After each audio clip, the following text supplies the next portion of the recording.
නමෝ තස් භගවතෝ අරහතෝ සම්මා සම්බුද්දස්ස නමෝ තස් භගවතෝ අරහතෝ සම්මා සම්බුද්දස්ස නමෝ තස් භගවතෝ සම්මා සම්බුද්දස්ස. ගෞරවනීය ස්වාමීන් වහන්සේලා වර ප්‍රමුඛ මහා සංඝරත්නයේ අවසරයි. අද අපි විශේෂයෙන් අද කතා කරන්නේ චිත්ත රූප කියන මාතෘකාව යටතේම තවත් විශේෂ අංශයක් රූපකයට සැප සහ දුක් ගෙන දීම. බුදුරජාණන් වහන්සේගේ ශාසනයෙහි අපි කතා කරනවා දුකෙන් මිදීම සැපයටපත් වීම කියන දෙක තමයි උන්වහන්සේ විශේෂයෙන්ම අපේක්ෂා කරලා තියෙන්නේ. ඒතර ඒකෙදී කායික සැපේ සහ මානසික සැපේ කියන අංශ දෙක කෙරෙහිම භාග්‍යවතුන් වහන්සේ තථාගතයන් වහන්සේ අවධානය දීලා තියෙනවා. ඒකෙදී නානා විදිහට කායික සැපේ සහ මානසික සැපේ අපිට ඇති කරගන්නට පුළුවන්. නමුත් ඒ සෑම කායික සැපයක් හුදු සැපයක් වූ පමණින් කායික සැපයක් හෝ මානසික සැපයක් සේවනය කළ යුතුයි කියන එක බුදුරජාණන් වහන්සේ වදාරන්නේ නැහැ. එතකොට සමහර වෙලාවට උන්වහන්සේ දේශනා කරන්නේ යම් කායික සැපයක් සේවනය කිරීම තුළින් අකුසලිය දියුණු වෙනවා නම් කුසලිය යටපත් වෙනවා නම් එවන් වූ කායික සැප සේවනය නොකළ යුතුයි. යම් කායික සැපයක් සේවනය කිරීමෙන් අකුසලිය වර්ධනය වෙලා කුසලිය යටපත් වෙනවා නම් එවන් වූ කුසලිය වර්ධනය වෙලා අකුසලිය යටපත් වෙනවා නම් එවන් වූ කායික සැපයක් සේවනය කළ යුතුයි. කායික සහ මානසික කියන පැත්ත දෙකටම යම් දුකක් සේවනය කිරීමෙන් අකුසල් වර්ධනය වෙලා කුසල් යට යනවා නම් එවන් වූ දුක සේවනය නොකළ යුතුයි. යම් දුකක් සේවනය කිරීමෙන් අකුසල් යටපත් වෙලා කුසල් වර්ධනය වෙනවා නම් එවන් වූ දුක සේවනය කළ යුතුයි. දැන් උදාහරණයක් අට්ඨකිලමතාන යෝගය කියන එක දුක සේවනය කිරීමක්. නමුත් ඒක තුලින් අකුසල් වර්ධනය වෙලා කුසල් යටපත් වෙනවා. ඊට පස්සේ සමහර භික්ෂුන් වහන්සේලාගේ දුතාංග පරිහරණය කියන එක කායික දුක් ඇති කරන දෙයක්. නමුත් එවන් දුක් සේවනය කිරීම තුළින් කුසල් වර්ධනය වෙලා අකුසල් යට යනවා. ඒ නිසා එවන් වූ දේවල් සේවනය කිරීම තමයි කළ යුතු වන්නේ. සුඛ පැත්තෙන් ගත්තම සැපේ පැත්තෙන් ගත්තම අපි හිතමුකෝ කාමුක දේවල් සේවනය කිරීමෙන්. ඒ වගේම පංචේන්ද්‍රිය පිනවීමට රූප සද්ද ගන්ධ රසයන් කැමැති පරිදි වින්දනය කිරීමෙනුත් අපිට සැපයක් ලබන්නට පුළුවන්. නමුත් එම සේවනය කිරීම තුළ අකුසල් වර්ධනය වෙන එකත් කුසල් යටපත් වෙනවත් නිසා බුදුරජාණන් වහන්සේ සේවනය කරන්නට අනුදැන වදාරන්නේ නැහැ විශේෂයෙන් භික්ෂුන් වහන්සේලාට. හැබැයි උදාහරණයකට සීලය තුලින් ඇතිවන කායික සැපය අනවජ්‍යතාවය තුළින් ධ්‍යානය තුළින් ඇතිවන සැපේ මේවා නැවත නැවත සේවනය කළ යුතුයි, භජනය කළ යුතුයි, පෛරුපාසනය කළ යුතුයි. එකල්හි තව තවත් කුසලයේ ශක්තිමත් වෙනවා, අකුසලයේ යටපත් වෙනවා. ඒ නිසා විශේෂයෙන්ම කීටාගිරි සූත්‍රයේදී බුදුරජාණන් වහන්සේ දේශනා කරනවා විකාල භෝජනයෙන් වැළකීලා මම වගේ සැපෙන් ඉන්නටයි කියලා. කායික සැපේ නිරෝගීකම ඇති කරගන්නටයි. ඒ වෙලාවේදී චබ්බග්ගීය භික්ෂුන් වහන්සේලා අතර හිටපු අස්සජි පුනබ්බසුක කියන ස්වාමීන් වහන්සේලා දෙනම කීටාගිරියේ වාසය කරපු උන්වහන්සේලා දෙනමට මේක දැනුවත් දුන්නම බුදුරජාණන් වහන්සේ විකාල භෝජනයෙන් වළකින්නට අනුදැන වදාරා කියලා. ඒ දෙනම කියනවා නෑ ඉතින් අපි විකාලේත් වළඳමින් අපි සැපවත් වෙනවා. එතකොට බුදුරජාණන් වහන්සේ කිව්වා සැපවත් වෙන්නට ඕන නම් විකාලේ වළඳන්න දෙපා කියලා. නෑ විකාලේ කෑම අරගෙනත් අපි සැපෙන් ඉන්නවා. ඉතින් මොකද්ද ඉතින් ඕක නෝලදා හිටියත් උන්වහන්සේ සැප වෙනවා අපිත් වළඳලා සැපෙන් ඉන්නවා කියලා කිව්වා. ලස්සන තර්කයක්. බින්දිනට හරි අමාරුයි. ඒ වෙලාවේදී මේක පණිවිඩේ බුදුරජාණන් වහන්සේට දැනුම් දුන්නා ඒ ස්වාමීන් වහන්සේට. මොකද ඒ බුදුරජාණන් වහන්සේ ශික්ෂාපදයේ දෙපාරකට පනවන්නේ ඉස්සලම ප්‍රතික්ෂේප කරන්නේ දවල් කෑම කියන එක. දවල් කෑම කියලා කියන්නේ 12න් පස්සේ එකට දෙකටම කන එක. ඊට පස්සේ රාත්‍රී කෑම ප්‍රතික්ෂේප කරන්නේ. පාරවල් දෙකකට තමයි ඒක වරද මේ පනවන්නේ. නමුත් ශික්ෂාපදයේ පනවන්නේ රාත්‍රී කෑම ප්‍රතිෂේධ කරනකොට. මොකද ඊට කලින් ස්වාමීන් වහන්සේලා විකාලේ පවා ආහාර වළඳලා තියෙනවා. පින්ඩපාතේ පවා ගිහිලා තියෙනවා. ඉතින් ඒකෙදි සමහර ස්වාමීන් වහන්සේලා දැඩිසේ විරුද්ධ වුණා. බද්දාලි කියන ස්වාමීන් වහන්සේ නැගිටලාම කිව්වා නෑ මම මේකට විරුද්ධයි. මේක පනවන්නට එපා කියන. මහා උදායි කියන ස්වාමීන් වහන්සේ උදායි කියලා විනය පිටකේ හම් වෙන ස්වාමීන් වහන්සේ මහා උදායි කියලා පසු අනාගාමි තත්වයකටත් මට මතක හිටියට පස්සේ රහත් වෙනවා. නෑ උදායි කියලා මහා උදායි කියලා ස්වාමීන් වහන්සේ කෙනෙක්. උන්වහන්සේ අනාගාමි තෙරුන් වහන්සේ කෙනෙක්. උන්වහන්සේත් විශේෂයෙන්ම මම හිතන්නේ පසුව වෙන්න අනාගාමි වෙන්නේ. උන්වහන්සේ ඒ වෙලාවෙදිත් උන්වහන්සේගේ හිතෙන් උන්වහන්සේ ටිකක් අප්‍රසාදයටපත් වෙනවා. ඒ භාග්‍යතුන් වහන්සේ මේ ශික්ෂාපදේ පැනවුවේ කියන එක. මොකද රාත්‍රී කෑම තමයි සාමාන්‍ය මිනිස්සුන්ට දෙන හොඳම කෑම. සහ මිනිස්සුන්ත් වැඩිපුරම පූජා කරන්නට කැමති මේ රාත්‍රී කෑම ඒක ලොකු පිනක් සිද්ධ වෙනවා කියන එකට. ඉතින් ඒ භික්ෂුන් වහන්සේලාට මේ තිබිච්ච හොඳ වරප්‍රසාදේ නැති කරන්න කියලා උන්වහන්සේට යම් අප්‍රසාදයක් ඇතිවෙනවා. නමුත් බුදුරජාණන් තථාගතයන් වහන්සේ පනවන නිසා අනුගමනය කරනවා කියන අදිෂ්ඨානය ඇති කර ගන්නවා. නමුත් බද්දාලි ස්වාමීන් වහන්සේ දැඩි ලෙස විරුද්ධ වෙනවා. නැගිටලාම කියනවා මට මේක කරන්නට බෑ. මම විකාලේ වළඳනවා කියලා. ඉතින් එහෙම පනවලා තියෙද්දී එහෙම පනවන ඒ ශික්ෂාපදේ පනවන්නේ එහෙම. ඒ පැනවීම කරන්නේ උන්වහන්සේ අවස්ථා කිහිපයකින්. එකපාර පනවන ශික්ෂාපදයක් නෙවෙයි ඒක. ඉතින් අවසානයේදී කීටාගිරියේදී හම් ප්‍රකාශ කරාම අස්සජි පුනබ්බුසුක කියන ස්වාමීන් වහන්සේලා දෙනම අර විදිය ප්‍රකාශනයක් සිදු කරනවා. ඒක බුදුරණන් වහන්සේ දැනුම් දෙනවා. දැනුම් දුන්න වෙලාවේදී බුදුරණන් වහන්සේ කැඳවනවා මේ දෙනම අහනවා මෙහෙම ප්‍රකාශයක් කරාද කියලා. ඒලා කියනවා අපි එහෙම ප්‍රකාශයක් කරා. ඊටම හොඳ තර්කයක්. ඉතින් උන්වහන්සේ කියන්නේ මම සපවත් වෙනවා ආහාර අනුභව නොකිරීමෙන්. ඉතින් මම අපිත් සපවත් වෙනවා ආහාර රැට අනුභව කිරීම තුලින් කියලා.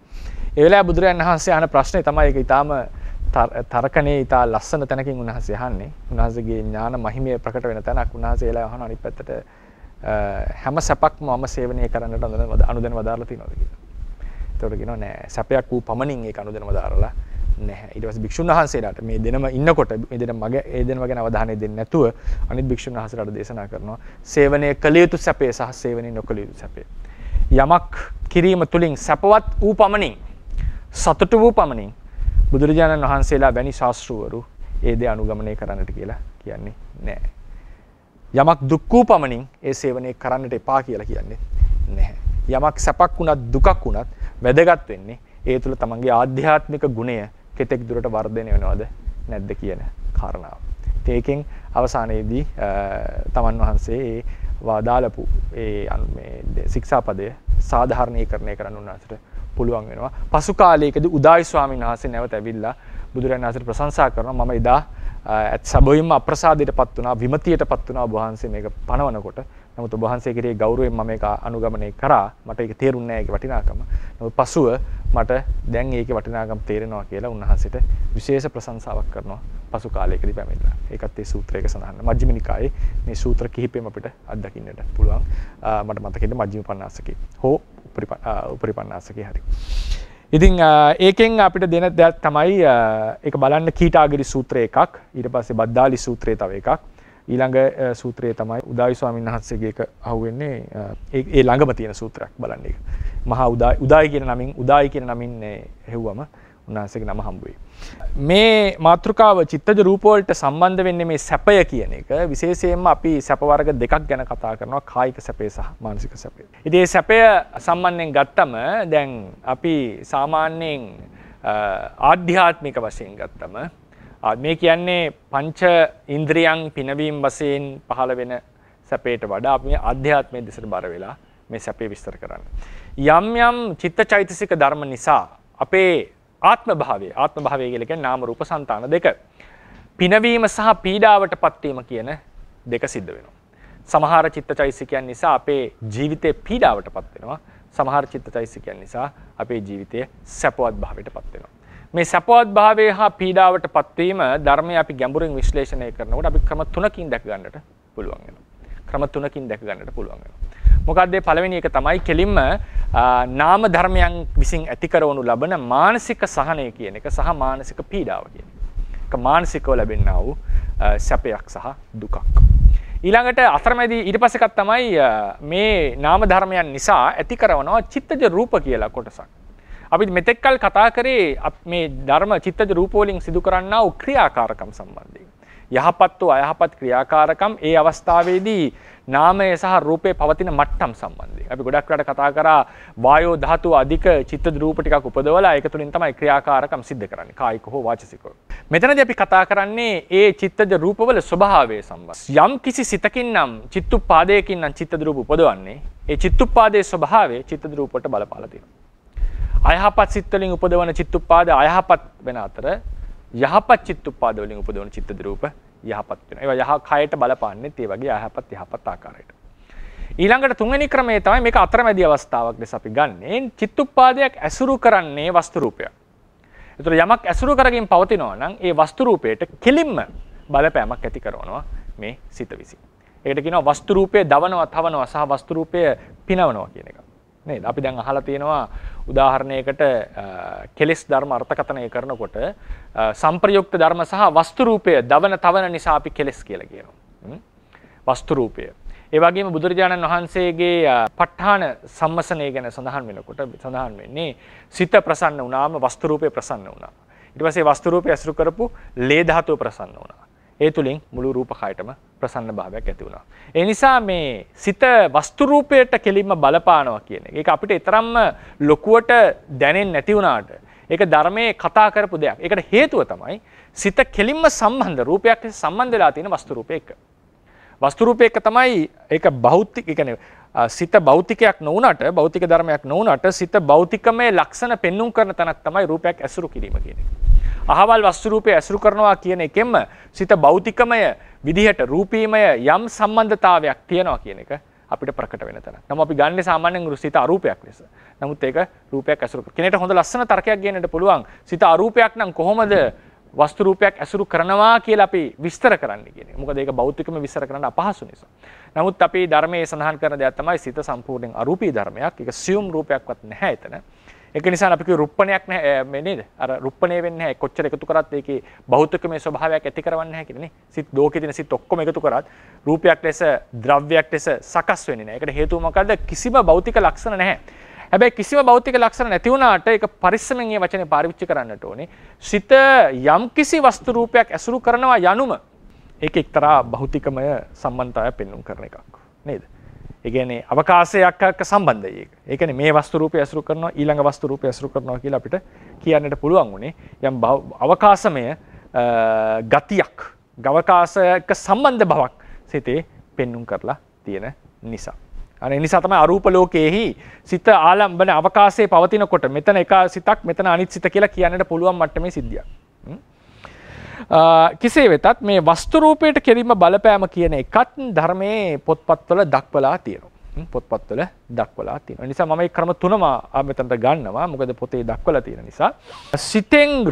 සිතෙන් සත්ව සංතානයට සහනය හෝ පීඩාව ලබා දෙන ක්‍රම තුනක් අපි කතා කරමු. දැන් මේ අද මාතෘකාව අපි විශේෂයෙන්ම සාකච්ඡාවට ගත්තොත් අද මාතෘකාව යටතේදී අපි කතා කරනවා සිත කොහොමද රූපකයට බලපාන්නේ කියන එක. එතකොට සිත විශේෂයෙන් අපි අවධානය දෙනවා සිත චිත්තජ රූප උපදවලා කරජකයට.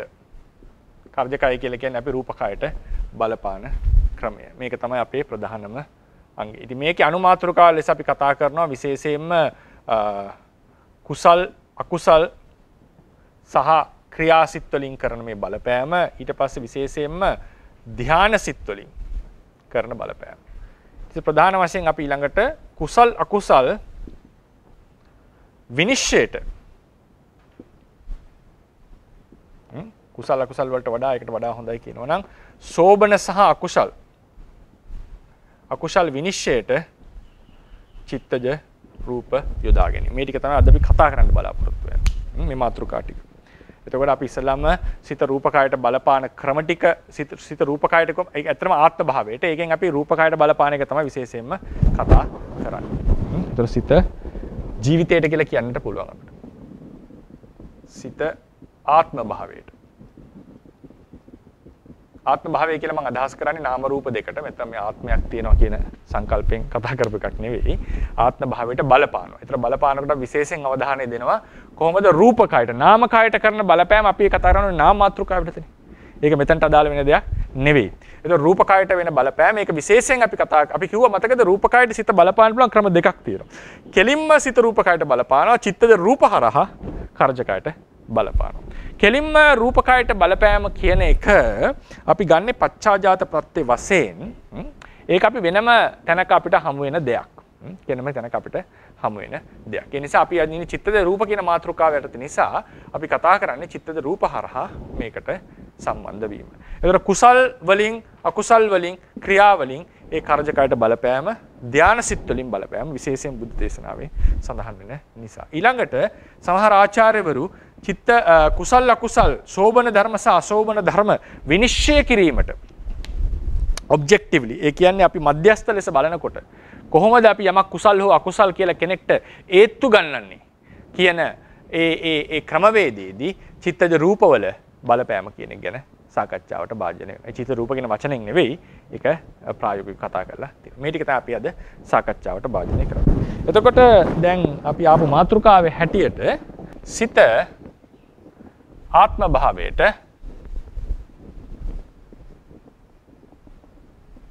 බලපාන ක්‍රම තුනක් අපි කෙලින්ම කතා කරනවා. සිතෙන් ඇති කරන මානසික බලපෑම්, ඊට පස්සේ සිතෙන් වස්තු රූපයට බලපෑම්,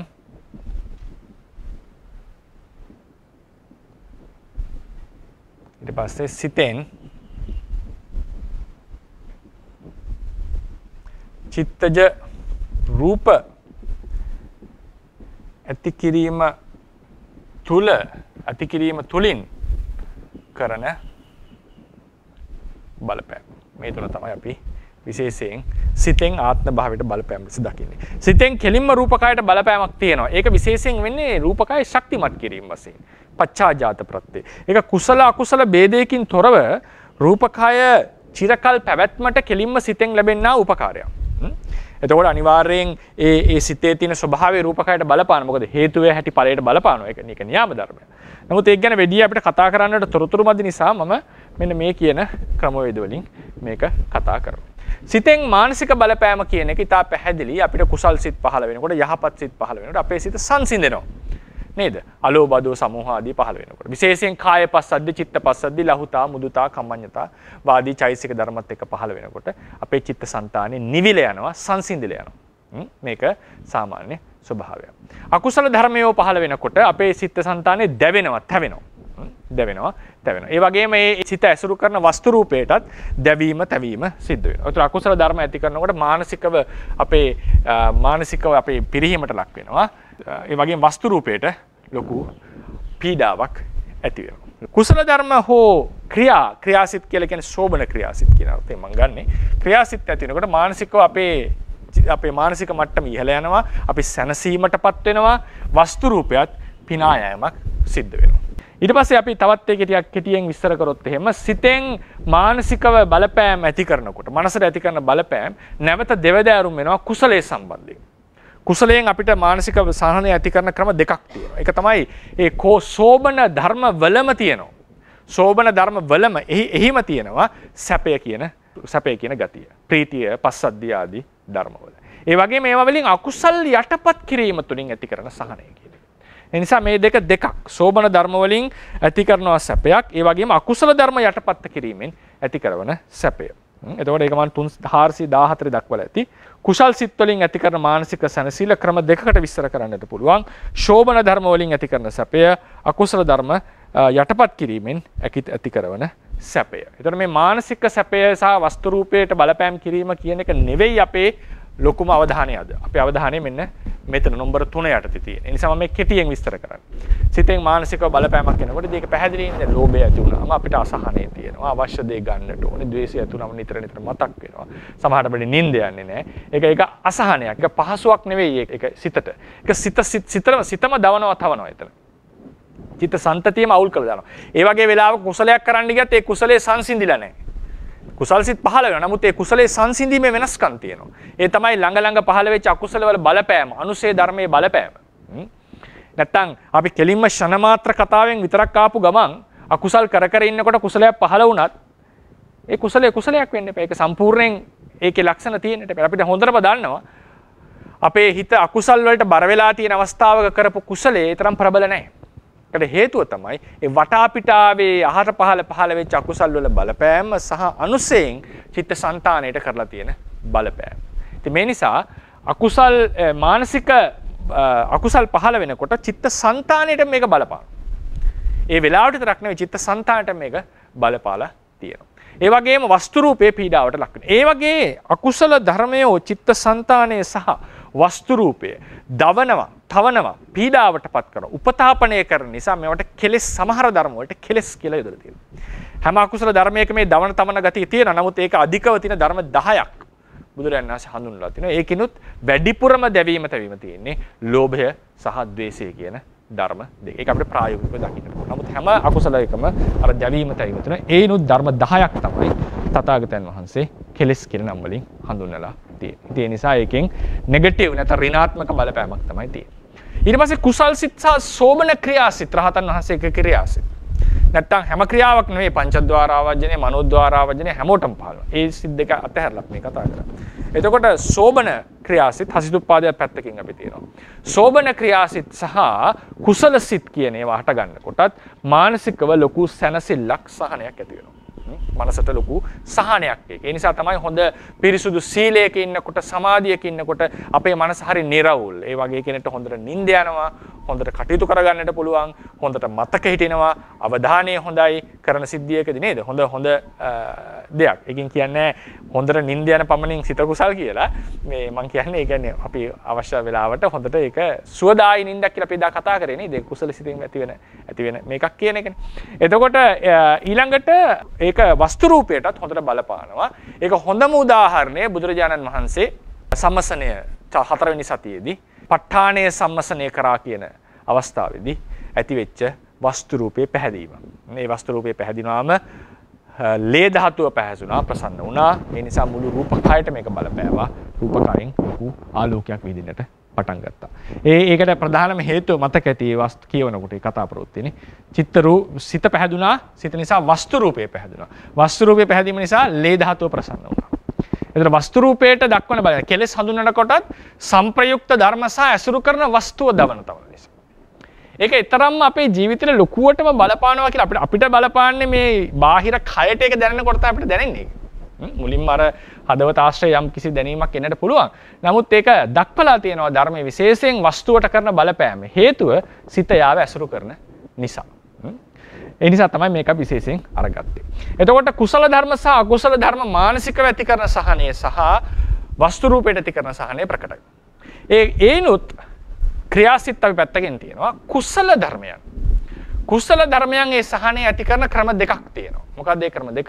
අකුසල් යටපත් කිරීම සහ කුසලය එයම සහනය ඇති කරවීම. ඒතර කෙනෙක්ට හිතෙන්න පුළුවන් එහෙනම් කුසලයෙන් ක්‍රම දෙකකින් සහනය ඇති කරන නිසා ක්‍රියාවට වඩා වැදගත් කියලා නෑ. හේතුව ක්‍රියාසිත ඇති වෙන්නේ සම්පූර්ණයෙන් අකුසල් දුරු වෙච්ච సంతානයක. ඒ නිසා ඒ సంతානයේ තියෙන සහන ඊට වඩා වැඩි, ඊට වඩා ඉහළයි.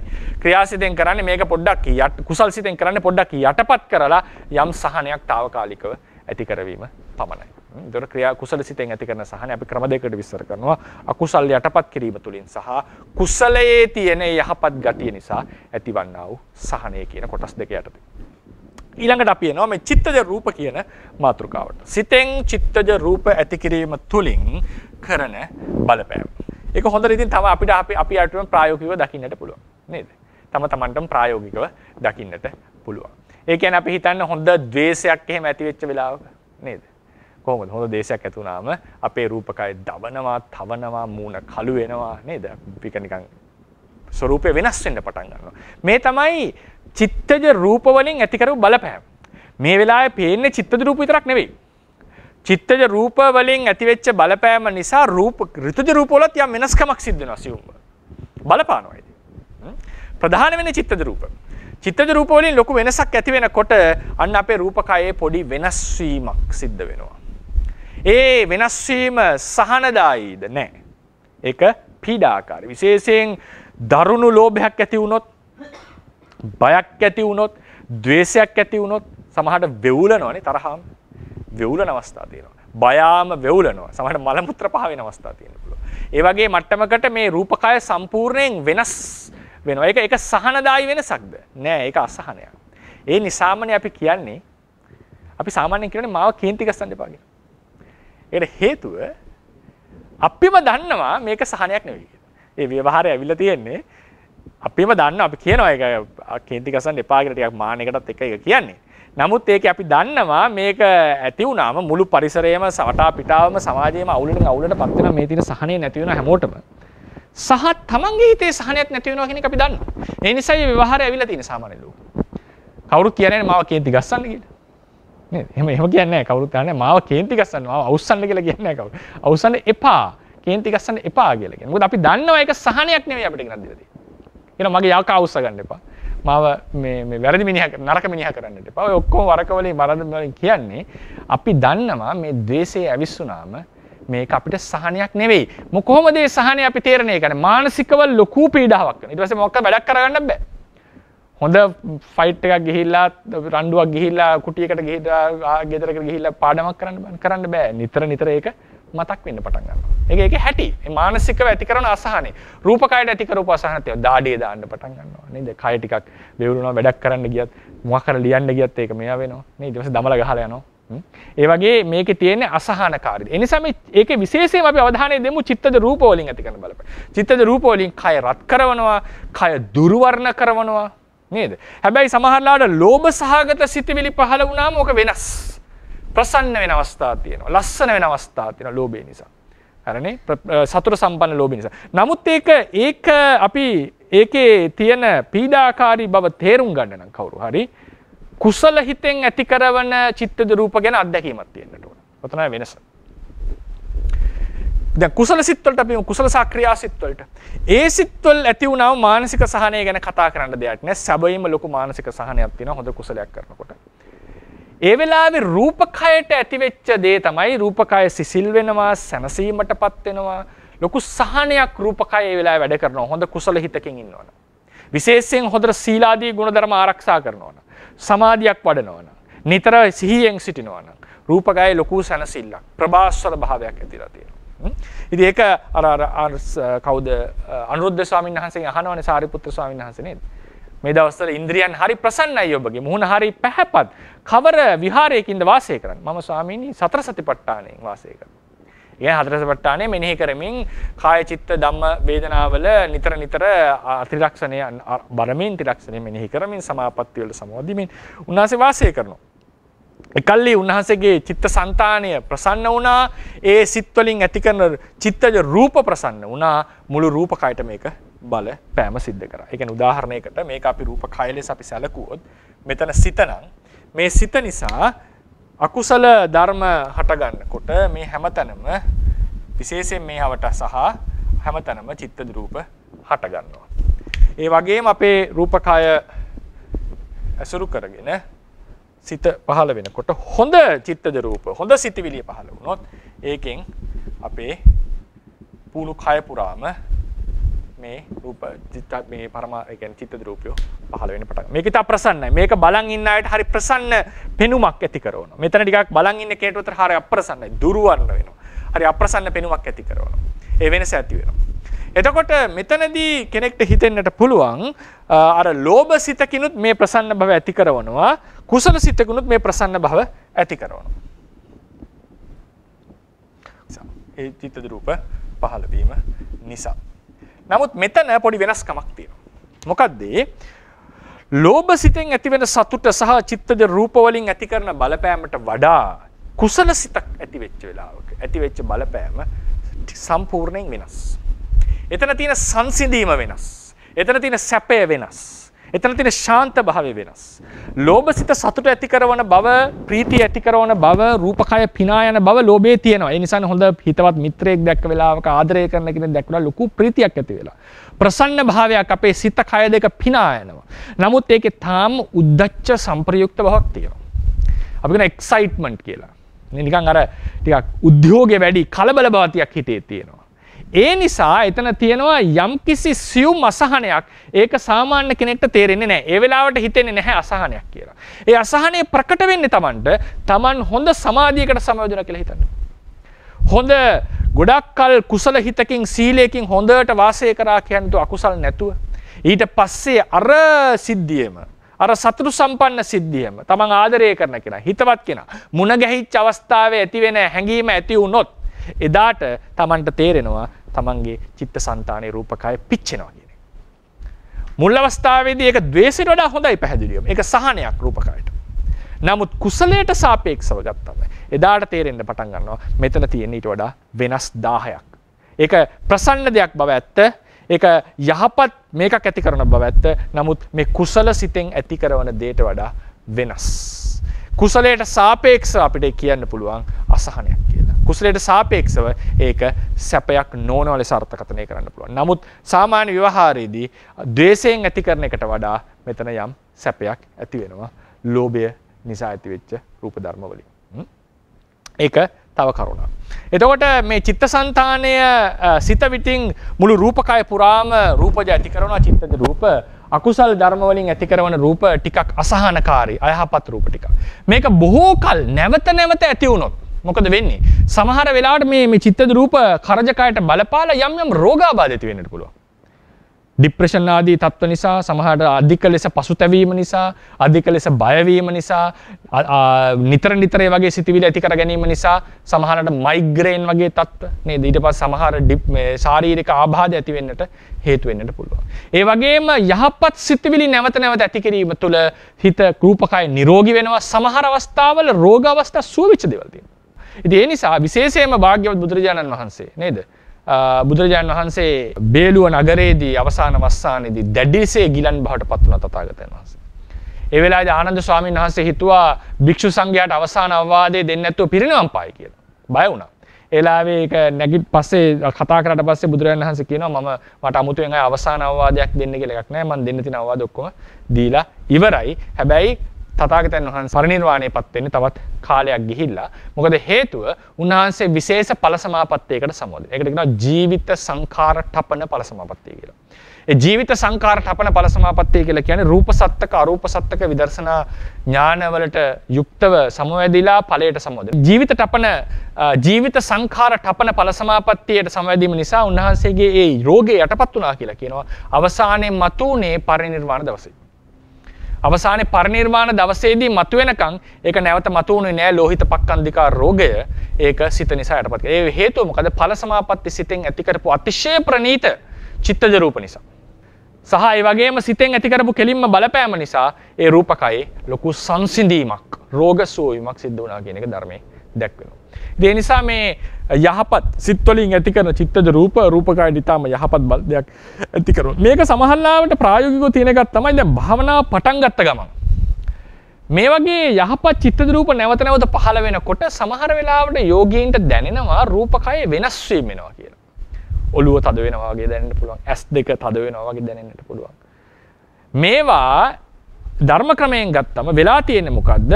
යහපත් මෙතෙක්කල් නෝපෝදූපු චිත්තජ රූප අපේ సంతානයේ ඇති වෙනකොට බොහෝ කල් ඇති වෙලා තිබිච්ච අයහපත් චිත්තජ රූප නිසා, රූප සහ ඒවා නිසා හේතු වෙච්ච ඍතුජ රූප වලට මේ වෙනස්කම දැනෙන්න පටන් ගන්නවා.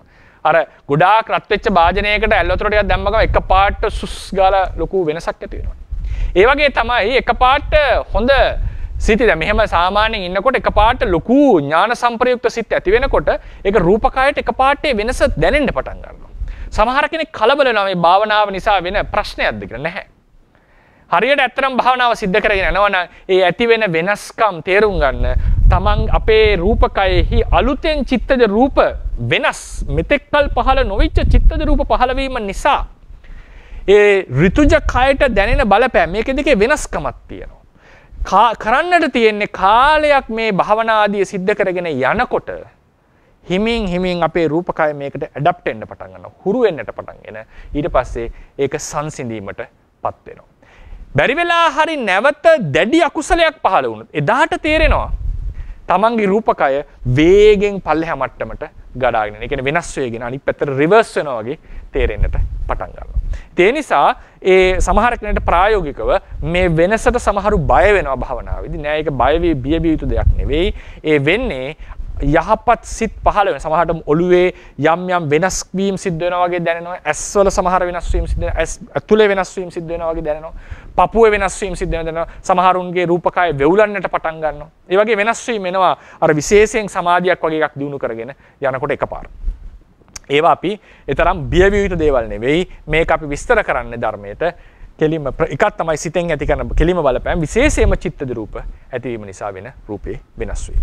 ඒ නිසා මේක තව එකක් ඒකෙදි අපි දැන් තේරුම් ගන්නට ඕනේ කුසල සිත් වලින් සෝබන ක්‍රියා සිත් වලින් සැනසීමක් තමයි අපේ රූපකයට ඇති කරවලා තියෙන්නේ. විශේෂයෙන් බොහෝ කල සීල සමාදාන ආදී සිද්ධ කරනකොට අපේ රූපකය සංසිඳිලා තියෙනවා, සැනසීමටපත් වෙනවා. ඒ වගේ කෙනෙක් දකින්නකොට අපිට පැහැදිලිවම සැනසille ඉන්න කෙනෙක් කියන හැඟීම අපිට ඇති වෙනවා.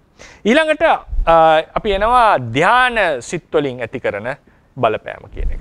මේක ධාන සිත් වලුත් මේ විදිහටම මානසික බලපෑම, වස්තු රූපයට බලපෑම, චිත්තජ රූප ඇති කරන කිරීම තුලින් ඇති කරන බලපෑම කියන ක්‍රම තුනම දක්වන්නට පුළුවන්. සූත්‍රයේදී අපිට හම්බ වෙන්නේ මේ 1 සහ 3යි කියන කොටස් දෙක. මේක සාමාන්‍යයෙන් සූත්‍රයේ කෙලින්ම ඇඩ්‍රස් කරලා නැහැ. මොකද මේ සූත්‍රයේ අස්සපුර මහා අස්සපුර සූත්‍රය.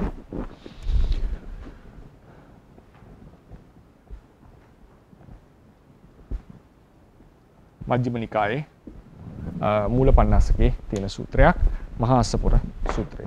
මේ සූත්‍රයේදී බුදුරජාණන් වහන්සේ දේශනා කරනවා මේ දේශනා කිරීම තුළින් ශ්‍රාවකයන්ට ලැබෙනා වූ සැපයන් විස්තර කරන තැනක් වෙනවා. ඒ ධාන සැපේ ගැන කතා කරනකොට විශේෂයෙන්ම ඒක මට මතක හැටියට ඔතන සූත්‍ර දෙකක් තියෙනවා ටිකක් එක වගේ මජ්ක්‍ධිම නිකායේ ওই තැන් දෙක විස්තර කරපු එකක් තමයි තමන් වහන්සේ ගැට ඇයි පහදින්නේ මිනිස්සු කියලා අහුවම ලූක චීවර සේනාසන ආදිය පරිභෝග කරන නිසා පහදිනවා කියලා කෙනෙක් විස්තර කරනකොට සකුළුදායි පිරිවැජිතුමා බුදුරජාණන් වහන්සේ දේශනා කරනවා නැහැ ඊට වඩා වෙනස් දේවල් වලින් මම යුක්තයි කියලා මගේ ශ්‍රාවකයෝ පිළිගන්නවා. ඒ නිසා තමයි මට විශේෂයෙන් ගරු කරන්නේ. එහෙම නැතුව අඩු චීවර පරිභෝග කරනවා කියලා ගරු කරොත් මට වඩා අඩු චීවර පරිභෝග කරන අය ඉන්නවා. එහෙනම් ඒ කට්ටිය මට ගරු කරන්න නැති වෙන්නට ඕන. ඊට වඩා විශේෂ ගුණධර්ම ටිකක් තමන් වහන්සේ සන්තකයි කියන ඒ විස්තරය කරගෙන යනකොට දක්වපු තැනක අපිට මේ විස්තරය හම්බ වෙනවා. ඒකෙදී මානසිකව ඇති කරන බලපෑම් විස්තර කරනවා ධානයෙන් චිත්තජ රූප වලින් ඇති කරන බලපෑම් විස්තර කරලා තියෙනවා. පැහැදිලිවම මේ දෙක විස්තර කරනවා. එතනදී මේ මානසිකව ඇති කරන බලපෑම් අපි කොටස් දෙකකට කඩනවා ආපහු. මොකද්ද? කෙලින්ම සිතේ ඒ ධාන සිතේ තියෙන සැපය. දැන් ප්‍රථම ධානයේ ප්‍රීතිය, සුඛය. ဒုတိ ය ධානයේ ප්‍රීතිය, සුඛය. තෘතිය ධානයේ සුඛය. චතුර්ථ ධානයේ උපේක්ෂාව. මේ උපේක්ෂාවත් ප්‍රීතියට අපි සුඛයට සංග්‍රහ කරනවා. ඒ කියන්නේ සුඛ සංඤ්ඤංච ලහු සංඤ්ඤංච කියලා අර පටිසම්භිදා මාර්ගයේ ආවේ. ප්‍රණීත උපේක්ෂාවක් නිසා ශාන්ත භාවය නිසා ඒක සුඛයක් ලෙස අර්ථකථනය කරලා තියෙනවා. ඉතින් ඒ නිසා මේ ධාන සිත්වල තියෙනවා සැපයක්. ඒ වගේ මේ ධර්මවල තියෙනවා පස්සද්දි, ලහුතා, මුදුතා ආදී විශේෂ චෛතසික ධර්ම. ඒ වලින් ඒ වෙලාවේ ලොකු සැපයක් ඒ වෙලාවේ අත්දකින්නවා යෝගියා. ඒ ධානයේ ඇතුලේ තියෙන සැපය. ඊළඟ එක තමයි නීවරණ වලින් මිදීම නිසා ඇතිවෙන මානසික සැපය. මේ සූත්‍රයේදී බුදුරජාණන් වහන්සේ පැහැදිලිවම දේශනා කරනවා පංච නීවරණ වලින් මිදීම යෝගියා ලැබපු ලොකු සහනයක්. ඒ තමයි අකුසල වලින් මිදීම නිසා ඒ වෙලාවේ චිත්තසංතානට ඇතිවෙච්ච සහනය සහ එන්නට තියෙන අකුසල් වලින් පරදර වලින් මිදීම නිසා වෙන්නට තියෙන සහනය. ඒකෙදි උපමා පහක් දෙනවනේ. කාමච්ඡන්දයෙන් මිදීම යන ණයකින් නිදහස් වුණා වගේ. ව්‍යාපාදයකින් මිදීම කියලා කියන්නේ රෝගයක් සෝනා වගේ. තීන මිද්දෙන් මිදුණා කියලා කියන්නේ හිරේකින් එළියට ආවා වගේ.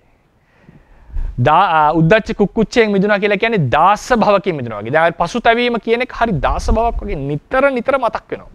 අපිට දුක් හිතෙනවා.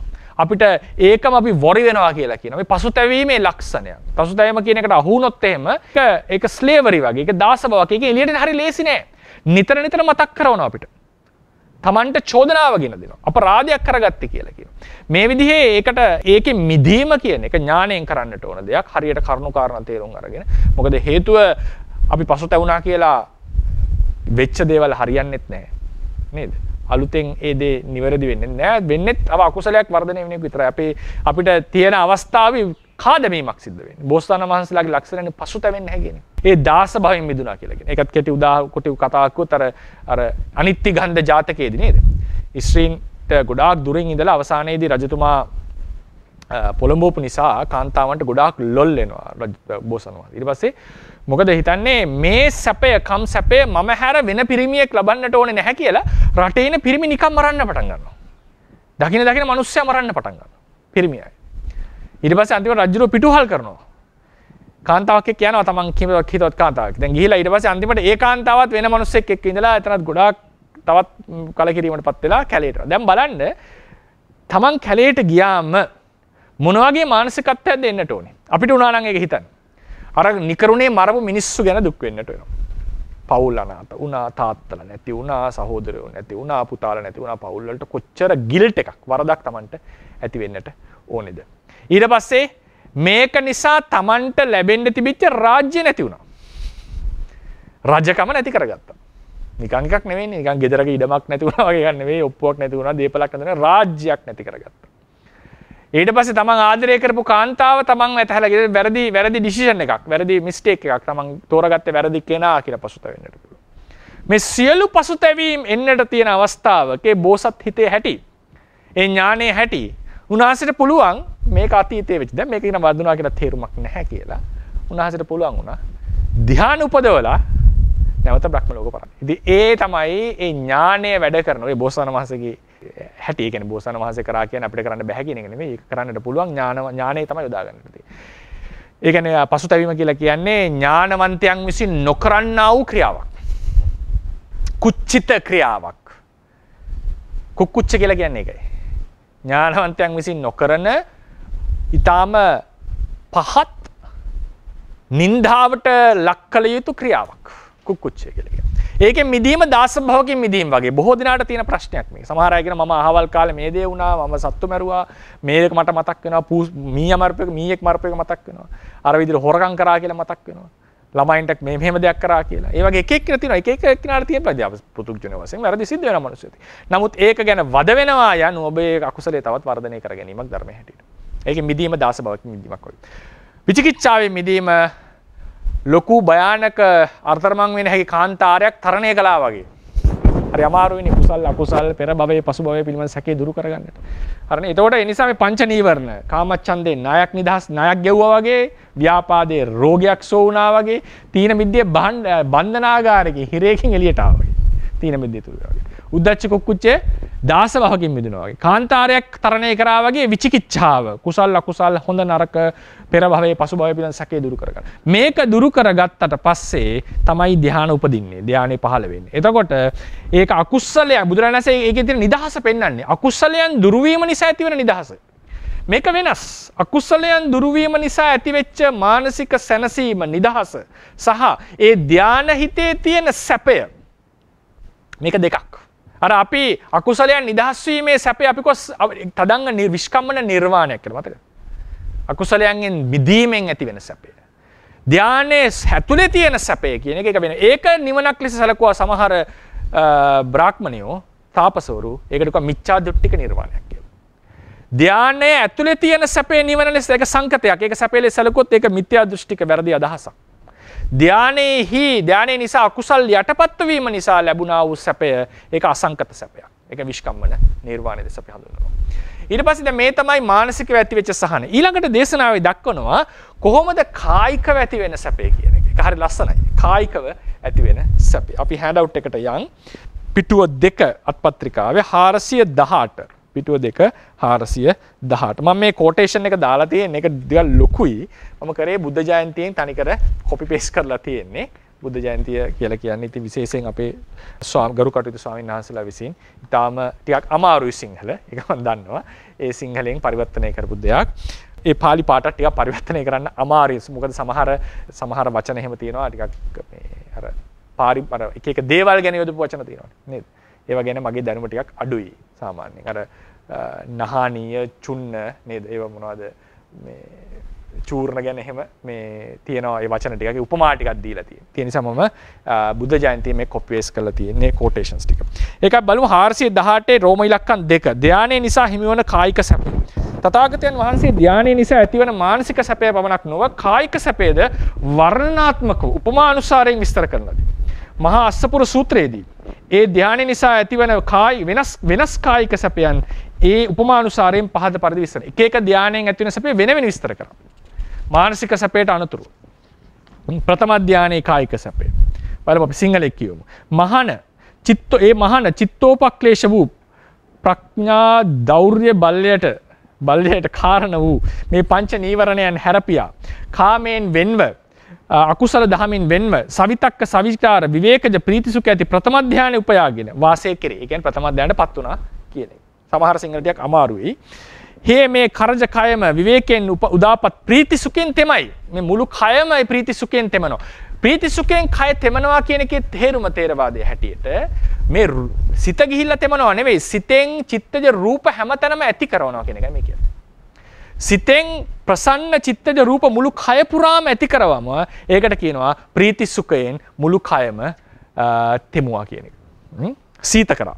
හාත්පසින් තෙනයි. හාත්පසින් පුරවයි. හාත්පසින් ස්පර්ශ කරේ.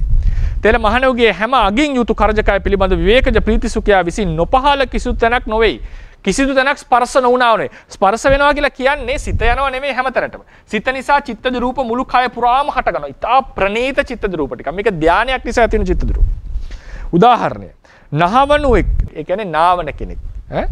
නහවණු අතවැසියෙක්. ඒක අතවැසියෙක්. කස්තලියක නහන සුණු බහා දියෙන් පුන පුනා ඉස පිඩු කරන්නේ වේදේ නහන පිඩු උදක ස්නේහෙන් අනුගතව දිය ස්නානය මඩනා ලදුව දිය සනායෙන් මඩනා ලදුව සහතුරු බැහැර දියෙන් පහරන ලදුව නොඅගුලුව සිටුනේ වේද. ඒ කියන්නේ උදාහරණයකට මම හිතන්නේ මෙතන බහුතරයක් දෙනට තේරෙනවා ඇති කියන මේක මේ පරණ සිංහලක් යොදලා තියෙන 50 ගණන් වල දීලා තියෙන. ඉතින් අර කියන්නේ මට තේරෙන හැටියට මේ අර ඉස්ස තිබ්බනේ නේද? චූර්ණ කියලානේ නේද? මොනවද කියන්නේ? නහන සුණු අද කාලේ කොහොමද කියන්නේ ඒකට? සබන්ද නෑ. සබන් නෙමෙයි. නිකන් එක්තර ඒ කාලේ තිබිච්ච පවුඩර් එකක්. ඇඟේ ගාන ඒ කාලේ පාවිච්චි කරව. නහන සුණු කියලා. ඉතින් මම කියන්නේ අදලා තියෙනවද දන්නේ නැහැ ඒවා. අද එතන මේවා දියෙන් මේවා කරාම හැමතැනම වතුර යනවනේ. ඒ ගුලියක් හැදුවොත් එහෙම හැමතැනම වතුර පැතිරිලා. ඒ වගේ මුළු කයෙම චිත්තජ රූප පැතිරිලා කියන එකයි මේ කියන්නේ. චිත්ත රූප පැතිරිලා කියන එක කියන්නේ. අපි යන් දෙවෙනි එකට. ඒකෙදී උපමාව ගන්නේ ဒုတိ ය ධානයේ කායික සැපයට ඊළඟ පිටුවට යන් සිංහලයකට. පළවෙනි ඡේදයේ තවද මහණෙනි මේ විතක්ක ਵਿਚාරයෙන් සංසිඳීමෙන් දෙවෙනි ධානයට සමවැදුණා. බෝල් කරලා තියෙන කරජකයම එහෙ මේ කරජකයම සමාධියෙන් උපන් ප්‍රීති සුඛයෙන් තෙමයි. හාත්පසින් තෙමයි. හාත්පසින් පුරවයි. හාත්පසින් ස්පර්ශ කෙරෙයි. තෙල මහණුගේ සියලු කයෙහි සමාජිද්‍ය ප්‍රීති සුඛයෙන් නොපහළ කිසු තැනක් නොවේ. මුළු කයම පැතිරිලා ဒုတိ ය ධානයෙන් ඇති කරපු චිත්තජ රූප. මහණෙනි යම් පරිදි උල් නැගි දිය විලක. ඒ කියන්නේ උල්පත් වලින් හටගන්න වතුර විලක. එය පෙරදිගෙන් එනවා වලික. බටහිරෙන් එනවා. උතුරු දිගෙන් එනවා. දකුණු දිගෙන් එනවා. ඊට පස්සේ මේඝද කලින් කල සම්‍යක් ධාරා වර්ෂණය නොකෙරේද කියලා තියෙනවා. හරි නොකෙරේද?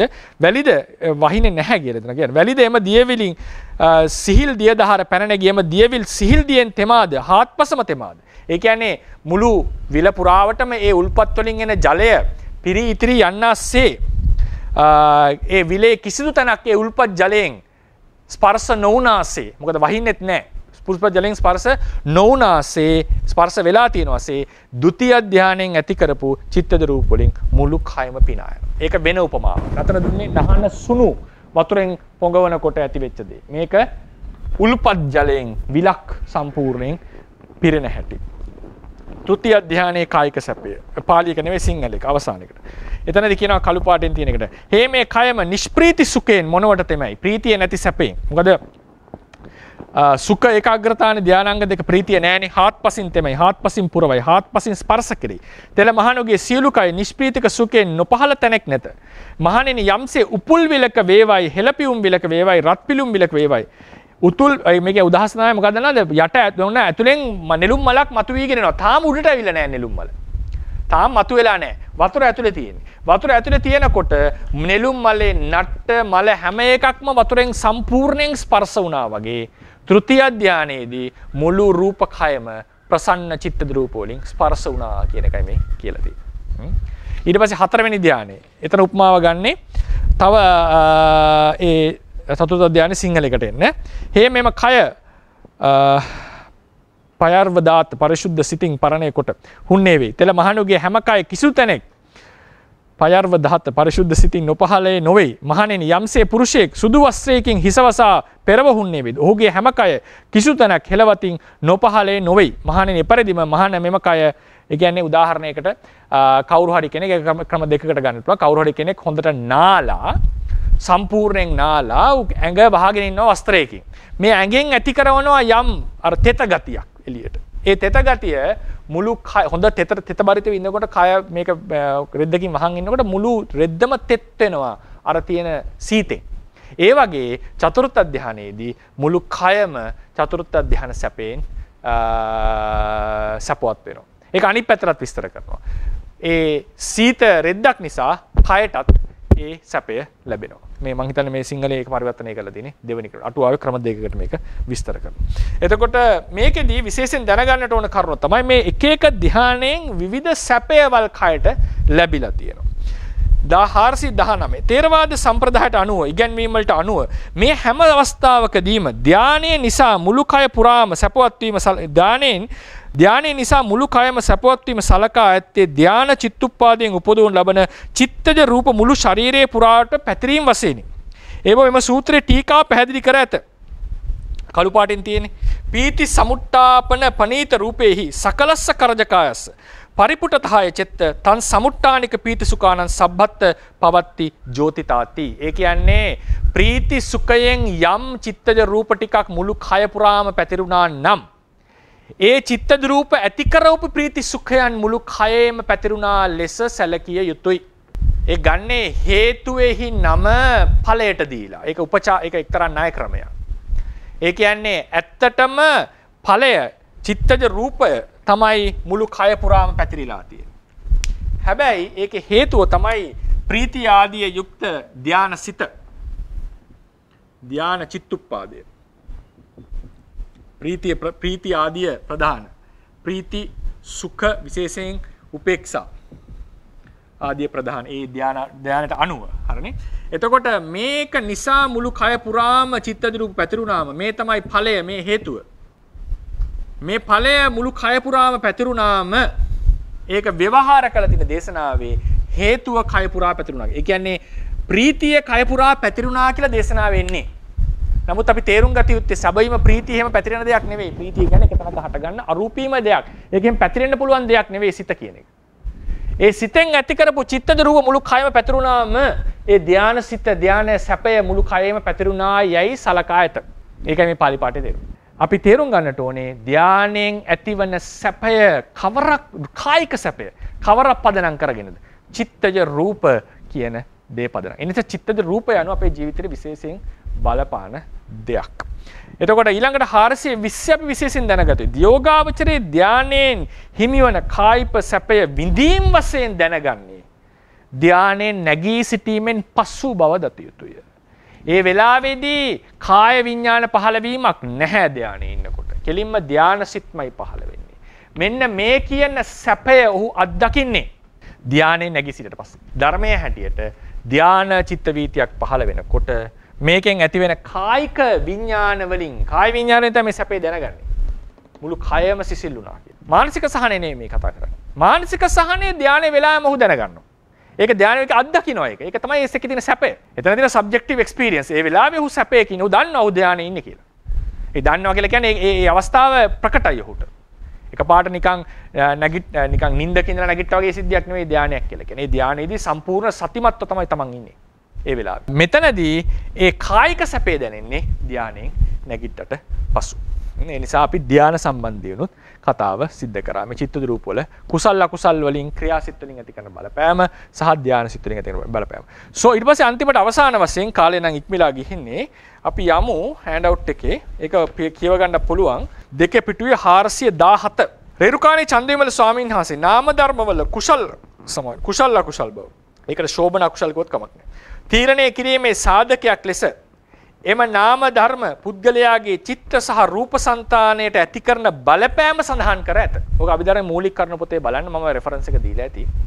ඒක සම්පූර්ණයෙන් ලියන්න උනත් වටිනවා හෑන්ඩ් අවුට් එකේ මට වෙලාව තිබෙන්නේ නැහැ. ඒ චිත්ත සහ රූප సంతාණයට ඇති කරන බලපෑම සඳහන් කරලා තියෙනවා. මෙම් බලපෑම නාම ධර්ම වලින් ඇති කරන මානසික සහනය සහ පීඩාව ලෙසද. කුසලයක් නම් සහනය, පීඩාවක් අකුසලයක් නම් පීඩාව.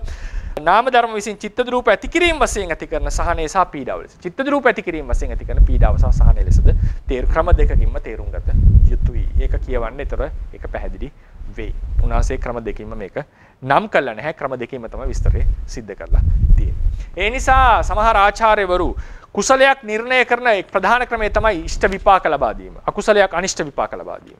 ඒ වෙලාවේ ගත්තොත් ඒ වෙලාවේ කායිකව මානසිකව සහනය ඇති කරවීම කියන එක ඊටාම ඒක උඩ නිර්වචනය කරන්නට පුළුවන්. මේක කුසලයක්ද අකුසලයක්ද? ඒතර පොඩි වෙනසක් ඇති වෙනවා. ලෝභ සිතෙන් ඇති කරන සැනසීම සමහර කෙනෙක්ට ඒක කුසලයකට දාන්නට හිතෙන්නට පුළුවන්. නමුත් ඒක තියෙන පීඩාකාරී බව ප්‍රකට වෙන්නේ අපිට ඒක ස්වභාවයෙන්ම පීඩාකාරී. නමුත් ඒක ප්‍රකට කරගන්න තියෙන්නේ හොඳට කුසල් වර්ධනය කරපු දවසට ඒ ලෝභයෙන් ඇති කරන සැනසීම වුණත් යම් විදියක පීඩාවක් කියන එක තේරෙන්නට පටන් ගන්නවා. ඒ නිසා එතකොට මේ චිත්තජ රූප ධර්මවල කුසල් අකුසල් භාවයේ තීරණය කිරීමටත් ප්‍රධාන සාධකයක් ලෙස තේරවාදයේ ආචාර්යවරු පාවිච්චි කරලා තියෙනවා. ඒ නිසා අද දවසේ අපි දේශනාව අවසන් කරනවා. අද මාතෘකාව වශයෙන් අපි කතා කරේ චිත්තජ රූපකයට ඇති කරන්නා වූ බලපෑම් සැනසීමට පීඩාවට. ඒක අපි විශේෂයෙන් කතා කරා සිත මුළු ආත්ම භාවයටම බලපානවා. ඒක මානසිකව සහ කායික පැත්තේ තමයි අපි අවධානය දුන්නේ. එතනදී අපි කතා කරා සිත රූපකයට බලපානකොට කෙලින්ම බලපෑමක් තියෙනවා. චිත්තද රූප හරහා කරජකයට බලපානවා. ඒ මාතෘකාව අපි කතා කරන්නට අවශ්‍ය වුණේ. එතනදී කුසල අකුසල් ක්‍රියාවලින් ඒ කරජකයට ඇති කරන බලපෑම කියන එක අපි සාකච්ඡා කරා. යහපත් සහ යහපත් බලපෑම, සමහර ලෙඩ දුක් ඇතිවීම, සුවවීම, සහනය වගේ ඒවා ධානය සිතින් ඇති කරන බලපෑමත් විශේෂයෙන් සඳහන් කරා. හැබැයි ඒ වගේම මානසිකව ධානයෙන් ඇති වෙන සහනය ගැන පොඩි විස්තරයක් අපි කරගන්නට යෙදුණා. උද්දච්ච කුක්කුච්චය ගැන විශේෂයෙන් කතා කරා. ඊට පස්සේ සමහර ආචාර්යවරු මේ ඇති කරන සහනය උඩ ධර්මයේ කුසල් ලෙස වර්ගීකරණයටත් අසහනය උඩ අකුසල් ලෙස වර්ගීකරණයටත් යෝජනාව සිද්ධ කළ තියෙන එක ඉතාම සාර්ථක ක්‍රමවේදයක්. ඒ නිසා මේ තමයි අපි අද කතා කරන කරුණු. මේකෙන් අපිට තවත් ගම්ම්‍ය වෙන දේ තමයි වැඩිපුර කුසල් කරන්න කියන එක. ඔබට මානසික සහනය විතරක් නෙවෙයි කායිකවත් සැපවත් වෙන්නට නියම කායික සැනසීම ලබා ගන්නට ඕන. නිතරම කුසල හිතෙන් ඉන්නට උත්සාහ කරන්න. ඉවසන්න. ප්‍රශ්න ඇති වෙනවා ජීවිතවලට ඉවසිය යුතුයි. ඒවා අපි හරිගස්ස ගන්නට ඕනේ. මොකද තමයි නිවන් මාර්ගයේ ලේසි නෑ කියලා කියන අපි බලාපොරොත්තු වෙන දේවල් හැම එකක්ම ජීවිතේක සිද්ධ වෙන්නේ නෑ. ඉවසීම, කරුණාව, මෛත්‍රිය, අන් අයට උදව් කිරීම, ඒ වගේම හොඳ සීලයක පිහිටා සිටීම, සීලේ කඩ නොකර සිටීම, ධ්‍යාන ආදී, සමාධි ආදී ගුණධර්ම වර්ධනය කිරීම, ධර්ම ශ්‍රවණය, නුවණ වර්ධනය කිරීම, මේ වගේ යහපත් දේවල් කරන්නට ඔබගේ කුසලසිත වර්ධනය වෙන්නට චිත්තද රූප ප්‍රසන්න වෙලා ඔබගේ කයට ලොකු සහනයක් හිමි වෙන්නට පටන් ගන්නවා. හැබැයි මතක තියාගන්න දුකටපත් වුණොත්, පීඩාවටපත් වුණොත් වෙන කෙනෙක් නෙවෙයි ඒයින් දුකටපත් වෙන්නේ. ඔබගේ සිතමයි, ඔබගේ කයමයි. මොකද ඒ ද්වේෂ මූල, ශෝක බරිත සිත් වලින් ඇති කරවන්නේ ආයහපත් චිත්තද රූප. ඒවාවල පීඩාව වෙන කෙනෙක්ට නෙවෙයි, තමන්ගේ රූපකටමයි දැනෙන්නේ. ඒ නිසා අකුසල් සිද්ධ කිරීමෙන් බිඳවන්නේ තමන්මයි. හිත වට ගැනීමෙන් විදවන්නේ තමන්මයි. හිත ඉතා ඉහළ මට්ටමක, ප්‍රභාස්වර මට්ටමක හැම දෙයක්ම සතුරු සිතෙන් බාර ගන්න පුළුවන් මට්ටමින් ඉන්නවනම් එයින් ජය ගන්නෙ තමන්මයි. ඉතින් මේක තමයි අපිට කියන්න තියෙන මාතෘකාව, කතා කරන්න තියෙන්නේ. දරුවන් සම්මාන ස්වාමීන් වහන්සේ. දරුවන් සම්මානයි. ප්‍රශ්නය අපි පින්කම් කරනකොට පින්කම් කරන වෙලාවෙදී මේකෙන් සැප මෙහිම බලාපොරොත්තු මේකෙන් දිව්‍ය සැපද මෙහිම සැප බලාපොරොත්තු මෙහිම මේ ප්‍රතිඵල බලාපොරොත්තු වෙන්නේ නැතුව පින්කම් කරගෙන යනවා. පින්කම් කරන්න ඉස්සර වෙලා පින්කම කර යුතු බව දන්නවා. පින්කම කරනවා, කරලා ඉවර වෙලා තමයි අපි සතුටු වෙන්නේ. පින්කම් හොඳට කරුණා නේද කියලා ස්වාමීන් වහන්සේ. එතකොට ප්‍රාර්ථනාව නැකිරීමේ වැරදි ප්‍රතිඵලයක් අපිට ලැබෙනවද? වැරදි ප්‍රතිඵලයක් ලැබෙන්නේ නැහැ නේ. අකුසලයකින් කවදාවත් කුසලයකින් යහපත් ප්‍රතිඵලයක්මයි ලැබෙන්නේ. ඔව්, ප්‍රාර්ථනා නොකිරීම තුල වෙන්නේ ලැබෙන ප්‍රතිඵලය නියාමනය වෙලා නැහැ. ඒක ලැබෙනවා හැම යහපත් දෙයක්මයි ලැබෙන්නේ. ඉතින් අපිට අවශ්‍ය නම් ඉතින් නියාමනය කරගන්න පුළුවන්. තමන් යන්නට කැමති අහවල් දිව්‍ය ලෝකෙට නම් ඒ දිව්‍ය ලෝකෙට කියන නියාමනය කරගන්න පුළුවන් සමහර දාලා. හැබැයි ඒකට ප්‍රබල කුසලයක් ඕනේ. හැම කුසලයකින් මේ වගේ දිව්‍ය උප්පත්තියක් ලබන්න බෑ. ඉතින් ඒ අදාළ ප්‍රබල කුසලයක් සිද්ධ කරා නම් තමන්ට ඕනේ ශාස්ත්‍රීය කුලයක උපදින්න නම්, බ්‍රාහ්මණ කුලයක උපදින්නට නම්, තමන්ට අවශ්‍ය බුදු වෙන්නටද, පසේ බුදු වෙන්නටද, අරහත් වෙන්නටද, ඒ හැම එකටම අපිට අර නිකන් නියාමනය කර ගැනීමක් තමයි කුසලයෙන් ඔය කරගන්නේ ප්‍රාර්ථනා කිරීම තුළ. ඒක නෑ කිසි වරදක් වෙලා නෑ, කිසි පාඩුවක් වෙලා නෑ. ඒක අපි දැන් නිවන් ඇත්තටම ගත්තොත් එහෙම නිවන් දකින්නට අපි නැඹුරු වුණා නම් යම් කලක පටන් ඒ කරන හැම කුසලයක්ම නිවනට උපනිශ්‍රය වෙනවා ඊට පස්සේ. ඒක අපි ඒ ගමනේ ලොකුවට උපකාර වෙන දේවල්. නිවන ප්‍රාර්ථනා කළොත් කෙලින්ම සම්බන්ධයක් ඇති කරනවා. නොකරත් ඒකේ සම්බන්ධයක් තියෙනවා. කොටින්ම සමහර අයට දැන් අර අහලා තිනේ අර සෝවාන් වෙච්ච අර 5 දෙනා 5 විදියට බනහලා එක්කෙනෙක් ගැඩවිලෙක් පොළොව හරහා හිටියා, එක්කෙනෙක් තොහොල්ල හොල්ල හිටියා, එක්කෙනෙක් අහසේ තරු බල හිටියා, එක්කෙනෙක් නිදාගත්තා, එක්කෙනෙක් සෝවාන් වෙනවා. ඒ සෝවාන් වෙන කෙනාගේ උපනිශ්‍රයට හේතුව සසර වේදේ ඉගෙන ගැනීම. බුදුරජාණන් කියනවා මෙයා හේතුව වේදේ ඉගෙන ගත්තා. ඒ වේදේ ඉගෙන ගන්නකොට එයා ලොකු අවධානයකින් මේක අහගෙන හිටියා. ඒ අහගෙන ඉඳීම හුරුව එයාට උපකාර වුණා විමසීම අද බුද්ධ දේශනාව අහනකොට අවධානය දෙන්න. ඒ නිසා ඒ වගේ දේවල් පවා උපකාර වෙනවා නිවනට.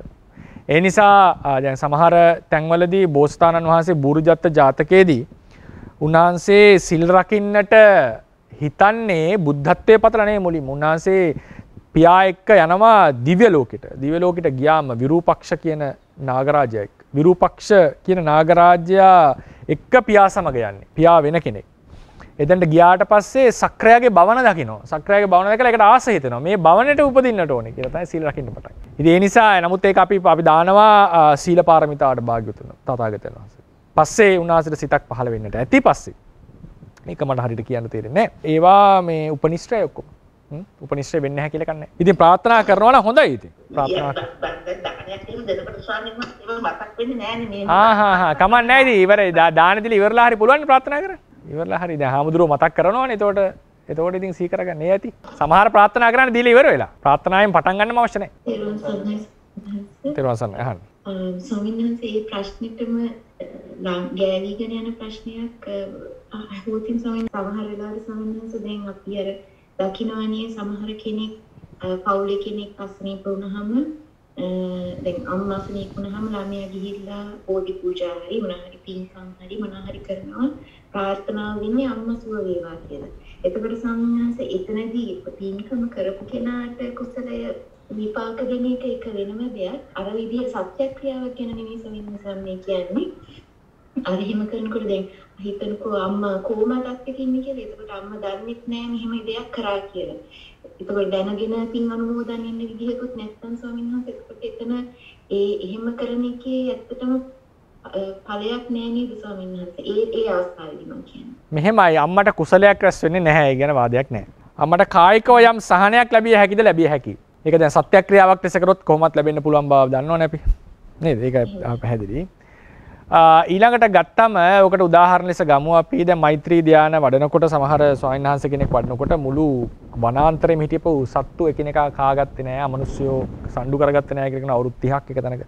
ඊට පස්සේ රෝජ කියන කුසිනාරාවේ හිටපු මහත්මයා කවුද යා ඇමති කෙනෙක් නේ මහත්මයෙක් කවුරු හරි කෙනෙක් එතුමා ඇත්තට පැහැදීමෙන් නෙමෙයි හිටියේ අර කුසිනගර නුවරට කුසිනාරාවට වඩිනවනේ බුද්ධ ප්‍රමුඛ මහා සංඝරත්නය. එතකොට ඉතින් ලොකු උත්සවයක් ලස්සන පිළිගැනීමක් මල්ල රජදරුවන්. ඉතින් ආනන්ද ස්වාමීන් වහන්සේ ඒ යාළුවෙක් කෙනා රෝජ කියලා. රෝජ හම්බෙලා කිව්වා ඉතින් හරි ලස්සනයි හරි වටිනවා. බොහොම ලස්සන පිළිගැනීමක් නේ. බොහොම ශ්‍රද්ධාවන්තයි කුසිනාරාවේ දායකයෝ කියලා. මොන ශ්‍රද්ධාවද? අපිට මේ දඩයක් ගහනවකෝ ආවේ නැත්නම් ඒ නිසා අපි ආවේ. ඊට පස්සේ ආනන්ද ස්වාමීන් වහන්සේ ටිකක් දැන් අප්සෙට් ගියා. අප්සෙට් ගියා නේද? අපරාධයක් මේ උනේ මේ වගේ විශේෂ මිනිස්සෙක් ශ්‍රද්ධාවන්තයෙක් වුණොත් බෞද්ධයෙක් වුණොත් ගොඩාක් දිනෙට ධර්මයේ යන්න පුළුවන් නේ කියලා අර අපිට එන හැඟීමම ඇති වුණා. ඊට පස්සේ මොකද කරේ බුදුරණන් වහන්සේ ගාවට ගිහිල්ලා කිව්වා ස්වාමීනි මේ රෝජ පැහැදුනොත් හොඳයි. ඉතින් තව මිනිස්සුන්ට මේ ධර්මය යනවා. ඒ කියන්නේ බෞද්ධ වැඩි කරගන්න අර්ථයෙන් නෙවෙයි. මේ ධර්මය ලබා දෙන්න ලෝකෙට කියන අර්ථයෙන්. ඉතින් බුදුරණන් වහන්සේ කියනවා මේ ආනන්දේ මේ රෝජව দমনය කරන එකට තථාගතයන්ට මහ ලොකු දෙයක් නන් නෙවෙයි. විනය පිටකේ දෙන්නේ නේ. මහවග්ගපාලි. ඇමති වගේ ප්‍රබල කෙනෙක් සමාජයේ. ඊට පස්සේ මොකද කරන්නේ කුටියට ගිහිල්ලා මුළු තමන්ගේ තිබිච්ච මුළු මෛත්‍රියම සත්වයා තිබිච්ච මේ රෝජ වෙත යොමු කරනවා. පෙළේ දැක්වෙනවා හරියට කිරි හොයාගෙන වහු පැටියා වහුව අම්මා ළඟට එනවා වගේ බුදුරජාණන් වහන්සේ හොයාගෙන මේ එච්චර කිසිම හැඟීමක් නැති මනුස්සයාට එකපාරට බුදුරජාණන් වහන්සේ දකින්නට ඕනේ කියලා ලොකු හැඟීමක් ඇවිල්ලා කඩාගෙන බිඳගෙන එනවා පන්සලට. ඇවිල්ලා කියනවා අනේ මට භාග්‍යවත් බුදුරජාණන් වහන්සේ දකින්නට ඕනේ. එහෙමනම් හිමින් යන්න ගියාම මේ ගිහිල්ලා දොරට තට්ටු කරාම දොර අරි කියලා කියන්නේ කටුවා කියන ඇරෙනවා කියලා දොර. ඒතකොට ඇතුල් යන්න කතා කරා අන්තිමට එළියට එන්නේ සෝවාන් මාර්ගඵල ලැබලා. නේද? මාර්ගඵලයක් මට මතක හැටියට කොමාරි විශේෂ කෙනෙක් වෙලා තමයි උපාසකෙක් හරි කොමාරි බණක් අහලා තමයි ඇතුල් එළියට එන්නේ. ඉතින් මේ වගේ අන් අයගේ හිත් වලට බලපෑම් තියෙනවා. ඊට පස්සේ රූපකයට ලැබිච්ච ලොකු බලපෑමක් තමයි හැබැයි මේ බුදුරජාණන් වහන්සේගේ උපමා තියෙන්නේ ඔක්කොම. උපවාසා කෝලි මම එකපාරකුත් කියලා ඇති. කෝලි දිතාවට දවස් 7ක් ගර්භය බිහි කරන්න ලොකු අමාරුවකට පත් වෙනකොට මහත්යා ගිහිලා බුදුරජාණන් වහන්සේ වන්දනා කරාම සුඛිනී හෝතු සුප්පාවාසා සුඛින් අරෝගං පුත්තං විජායතු කියලා ආශිර්වාද කරනවා. ඒ සිද්ධ කරපු ක්ෂණයෙම සුප්පාවාසාව දරුවා ප්‍රසූත කරනවා. ඒකට මත දෙකක් තියෙනවා. පුරාණ අටුවාව කියනවා කර්මයේ ගෙවීමයි බුදුන්ගේ වචනය එකපාර උනේ කියලා. නමුත් පාලි අටුවාවේ විස්තර කරනවා නෑ ඒක බුද්ධ අනුභවයේ ලෙසත් සලකන්න සුප්පියාවට මස්තික වර්ධනය වුණා වගේ කපපු තැන. බුදුරජාණන් වහන්සේගේ අනුභවය නිසා ඒක ප්‍රකාශ නොකරා නම් තව ටිකක් දුක් විඳින්න තිබුණා සුප්පාවාසාවට. ඒ දුක තමයි උන්වහන්සේගේ වචනෙන් නැති උනේ. කලින් ප්‍රසූතිය සිද්ධ වෙනවා. ඉතින් ඒ වගේ අඟුලිමාල ස්වාමීන් වහන්සේ පිරිත් දේශනා කිරීමෙන් බාහිරව හිටපු ඒ සත්‍යක්‍රියා ශීර්ෂයෙන් කරපු එකෙන් මෙයා වුණා. ඉතින් ඒ වගේ යම් කුසල ක්‍රියා සිද්ධ කරලා ඒ ඇති කරගත්ත ශක්තියෙන් ආශිර්වාද කරාම අපේ ථේරවාදයේ සඳහන් වෙන තොරතුරු අනුව එයා සත්‍යක්‍රියාවනේ එතන සත්‍යක්‍රියාව. සත්‍යක්‍රියාව වෙන ගොඩක් තියෙනවා. එතකොට ඒ වගේ ආශිර්වාද කිරීම තුල මේ කුසලානුභාව බලෙන් යහපතක් වේවා කියලා ඒකෙදී යම් කායිකව බලපෑමක් වෙන්නට පුළුවන් කියන එක තමයි ධර්මයේ තියෙන තොරතුරු අනුව පේන්නේ. අර ඔයගේ තොරතුරු ටික කෙනෙක් කියනවා බුදුරජාණන් වහන්සේනේ කියලා එක්ස්ට්‍රීම් උදාහරණයක් දෙන්නට පුළුවන්. සත්‍යක්‍රියාවෙන් නම් පැහැදිලිවම තියෙනවා යම් දේවල් සිද්ධ කරන්න පුළුවන් කියන එක පොත්පත් ධර්මයේ. ඉතින් ඒ නිසා මේ ඒ වගේ පිනක් කරාම පිනක් නම් රැස් වෙන්නේ නැහැ පැහැදිලිව. මේක ගැන වාදයක් නැහැ. නමුත් අර රෝගයට යම් සහනයක් බලපෑමක් රූපකයට කරන්න බැරිද කියලා ඇහුවොත් කරන්න පුළුවන් බවක් පේනවා. තමයි සවිනාස බොහෝම පිං සවිනාස. තරවසනයි. ඔව් සවිනාස සංකත අසංකත ධර්ම ගැන කතා කරන වෙලාවේදී නිවන අසංකතයි අපනිහිතයි කියන එකයි උතන ප්‍රාර්ථනා කරන එකයි ගැන මට පොඩි ගැටලු සහිත තත්ත්වයක් ආවා. කර්ණක එක පහදලා දෙන්න ස්වාමීන් වහන්සේ. අපනිහිතයි ප්‍රාර්ථනාවට සුදුසු දෙයක් නෙවෙයි නිවන නේද? එහෙමයි ස්වාමීන් වහන්සේ ශුන්‍යතයි අනිමිතයි අපනිහිතයි අපනිහිතයි කියලා අපි අහලා තියෙනවා ස්වාමීන් වහන්සේ. එතකොට දැන් මෙතන නිවන ප්‍රාර්ථනා කරන මට පොඩි මගේ හිත ගැටෙනවා. මම දන්නේ ස්වාමීන් වහන්සේ ඒක වැරදිද කියලා. මේ මට ඒක පොඩ්ඩක් ක්ලියර් කරගන්න පැහැදිලි කරගන්න. ප්‍රාර්ථනාවට ඒක ඉස්සර ගන්නෝනේ මේ ක්‍රමයට නිවන ප්‍රාර්ථනාවෙන් ලැබෙන එක නෙවෙයි කතාව. හරි. ඒ කියන්නේ ප්‍රාර්ථනාව ලැබෙන එක නෙවෙයි. ඒක වෙනම සිද්ධියක්. ප්‍රාර්ථනාවෙන් නිවන ලැබ හැකිද කියලා මම කියනවා බෑ. නිවන ලබන්න බෑ ප්‍රාර්ථනා කරලා. නිවන ලබන්නට සුසු ප්‍රතිපදාව යන්නට. අපනිහිත කියන එක ඔතන විස්තර වෙන්නේ සංකත ධර්මවලට තියෙනවා ප්‍රනිධිය කියලා කියන්නේ ප්‍රාර්ථනාව. පනිහිත කියලා කියන්නේ ඒක පූර්ව මේක මේ කිතක පදයක්. ප්‍රනිධිය කියන එක. ප්‍රනිධාය දහ කියන ධාතුවෙන් හැදිලා තියෙනවා. බලාපොරොත්තු වෙනවා ප්‍රාර්ථනා කරනවා. මොකද්ද ප්‍රාර්ථනාව සංකර ධර්ම වල තියෙන ප්‍රාර්ථනා ගතිය? ප්‍රාර්ථනා කරන ඉස්සෙල්ලා දැන් උදාහරණයකට අපි හිතමුකෝ කාර් එකක් ගත්තා කියලා. ඊට පස්සේ ඔන්න දැන් තියෙනවා බෙන්ස් එකක් ගත්තා. ඊට පස්සේ ඊළඟ අලුත් මොඩල් එක එනවා. දැන් ඉතින් ඒක ගන්න හිතෙනවනේ දැන්. ඒක පරණ වෙනවා. නිසා තව අලුත් වර්ෂන් එක එනවා. ඒක ගන්න හිතේ. ඒතර මේ වගේ ඊට පස්සේ අපි ගන්නවා රජකම ගන්නවා. හොයා ගන්නවා කොමාරි සසර පෙරම් පුරලා. ලංකාවේ රජ වුණා. ඊට පස්සේ මදි. එහෙමනම් ඉන්දියාවේ රජ ඊට වඩා ලොකුයිනේ. ඉන්දියාවේ රජකම. චක්‍රවර්ති රාජ්‍ය. never ending. ඒකට හේතුව මොකද්ද? සංකත ධර්මවල තියෙනවා සංසන්දනය කිරීමට සුදුසු බවක්, උස් පහත් බවක්. එතකොට නිවන ගත්තම එහෙම එකක් නෙවෙයි. නිවන එක ධර්මයක්. දුක්ඛයන්ගේ නිවීම, සංකතයන්ගේ නැති බව. නැති බව කියලා අදහස් කරේ හිස් බව කියන එක නේ අනුපාද නිරෝධය. ඒ නිසා ඒ නිවනේ නැහැ මේක පසේ බුදුන්ගේ නිවන, අග්‍රශ්‍රාවකගේ නිවන කියලා අමුතුවෙන් ආයි නිවනේ පතන්න දෙයක් නැහැ. ප්‍රාර්ථනාවට ගෝචර වෙන ගති නිවනේ නැහැ. එතන ප්‍රාර්ථනා කරනවා කියන්නේ නිවන් දකින්න ලැබේවා කියන ප්‍රාර්ථනාව නෙවෙයි. අර තව ඕනේ. මීට වඩා හොඳ දෙයක් ඕනේ. මේක ඊට වඩා හොඳයිනේ. සරියුත් සංසී ඉන්න නිවනට වඩා බුදුරණන් වහන්සේ ඉන්න නිවන හොඳයි කියලා වගේ එකක් තිබුණොත් එතකොට එහෙනම් කම්පැර කරනවා. එතන උන්වහන්සේලා කවුරුත් නිවනේ නැහැ. නාම රූප නිරෝධයක්. නමුත් අර ඒ වගේ අර කම්පැර් කරන්නට දෙයක් නැහැ ඒකේ. ඒ නිසයි නිවන අපනිහිත කියලා කියන්නේ. එහෙම නැතුව නිවන් දකින්න ලැබේවා කියන ප්‍රාර්ථනාවට ගෝචර නොවනවා නිසා නෙවෙයි. පැහැදිලි ස්වාමීන් වහන්සේ. බොහොම පැහැදිලි ඔබ වහන්සේට ඔබ වහන්සේ මෙලොවට චරිත කර දෙමව්පියන්ටත් ඔබ වහන්සේගේ ආචාර්යයන් වහන්සේලාට මේ වගේම චතුරාර්ය සත්‍ය ධර්මයේ අවබෝධයම ලැබේවා. හොඳයි. සාදු. මම හිතන්නේ අපේ අම්මයි ආච්චි දෙන්නම අහගෙන ඉන්නවා. හොඳයි. සාදු. අනුමෝදන් වේ දෙන්න. සනස ඔබවහන්සේ අර මේ භාවනා සම්බන්ධයෙන් සඳහන් කරා චිත්ත රූප ඇතිවීම නිසා තදවීම ගතිය සම්බන්ධයි. ඉතින් සොන්නාස දැන් අපි පිඹුම් හැකිලුම වගේ භාවනාවක් ගත්තොත් එතෙන්දිත් වඩාගෙන යන අවස්ථාවේදී ඇස් තදවීම සමහරවිට ඇස් නැහැ වගේ දැනෙනවා. තදවීම ගතිය ඊට පස්සේ ඔළුව කැක්කුමක් වගේ එන අවස්ථාව. ඒ වගේ ගත්තාම නැත්නම් යම් චලන. නැවත ඒ දවසට අපි තුමු පැයක් වගේ කාලයක් පැය ඒවත් 3-4 වතාවක් දවසට පුරුදු කරොත් ඒක දැනන වැඩි ස්වාමීන්. ඒතර ස්වාමීන් දැන් එතනදී සමහර මුල් කාලේ නම් බය වීමක් වෙනවා ඔබ වහන්සේ සඳහන් කරපු ආකාරයට.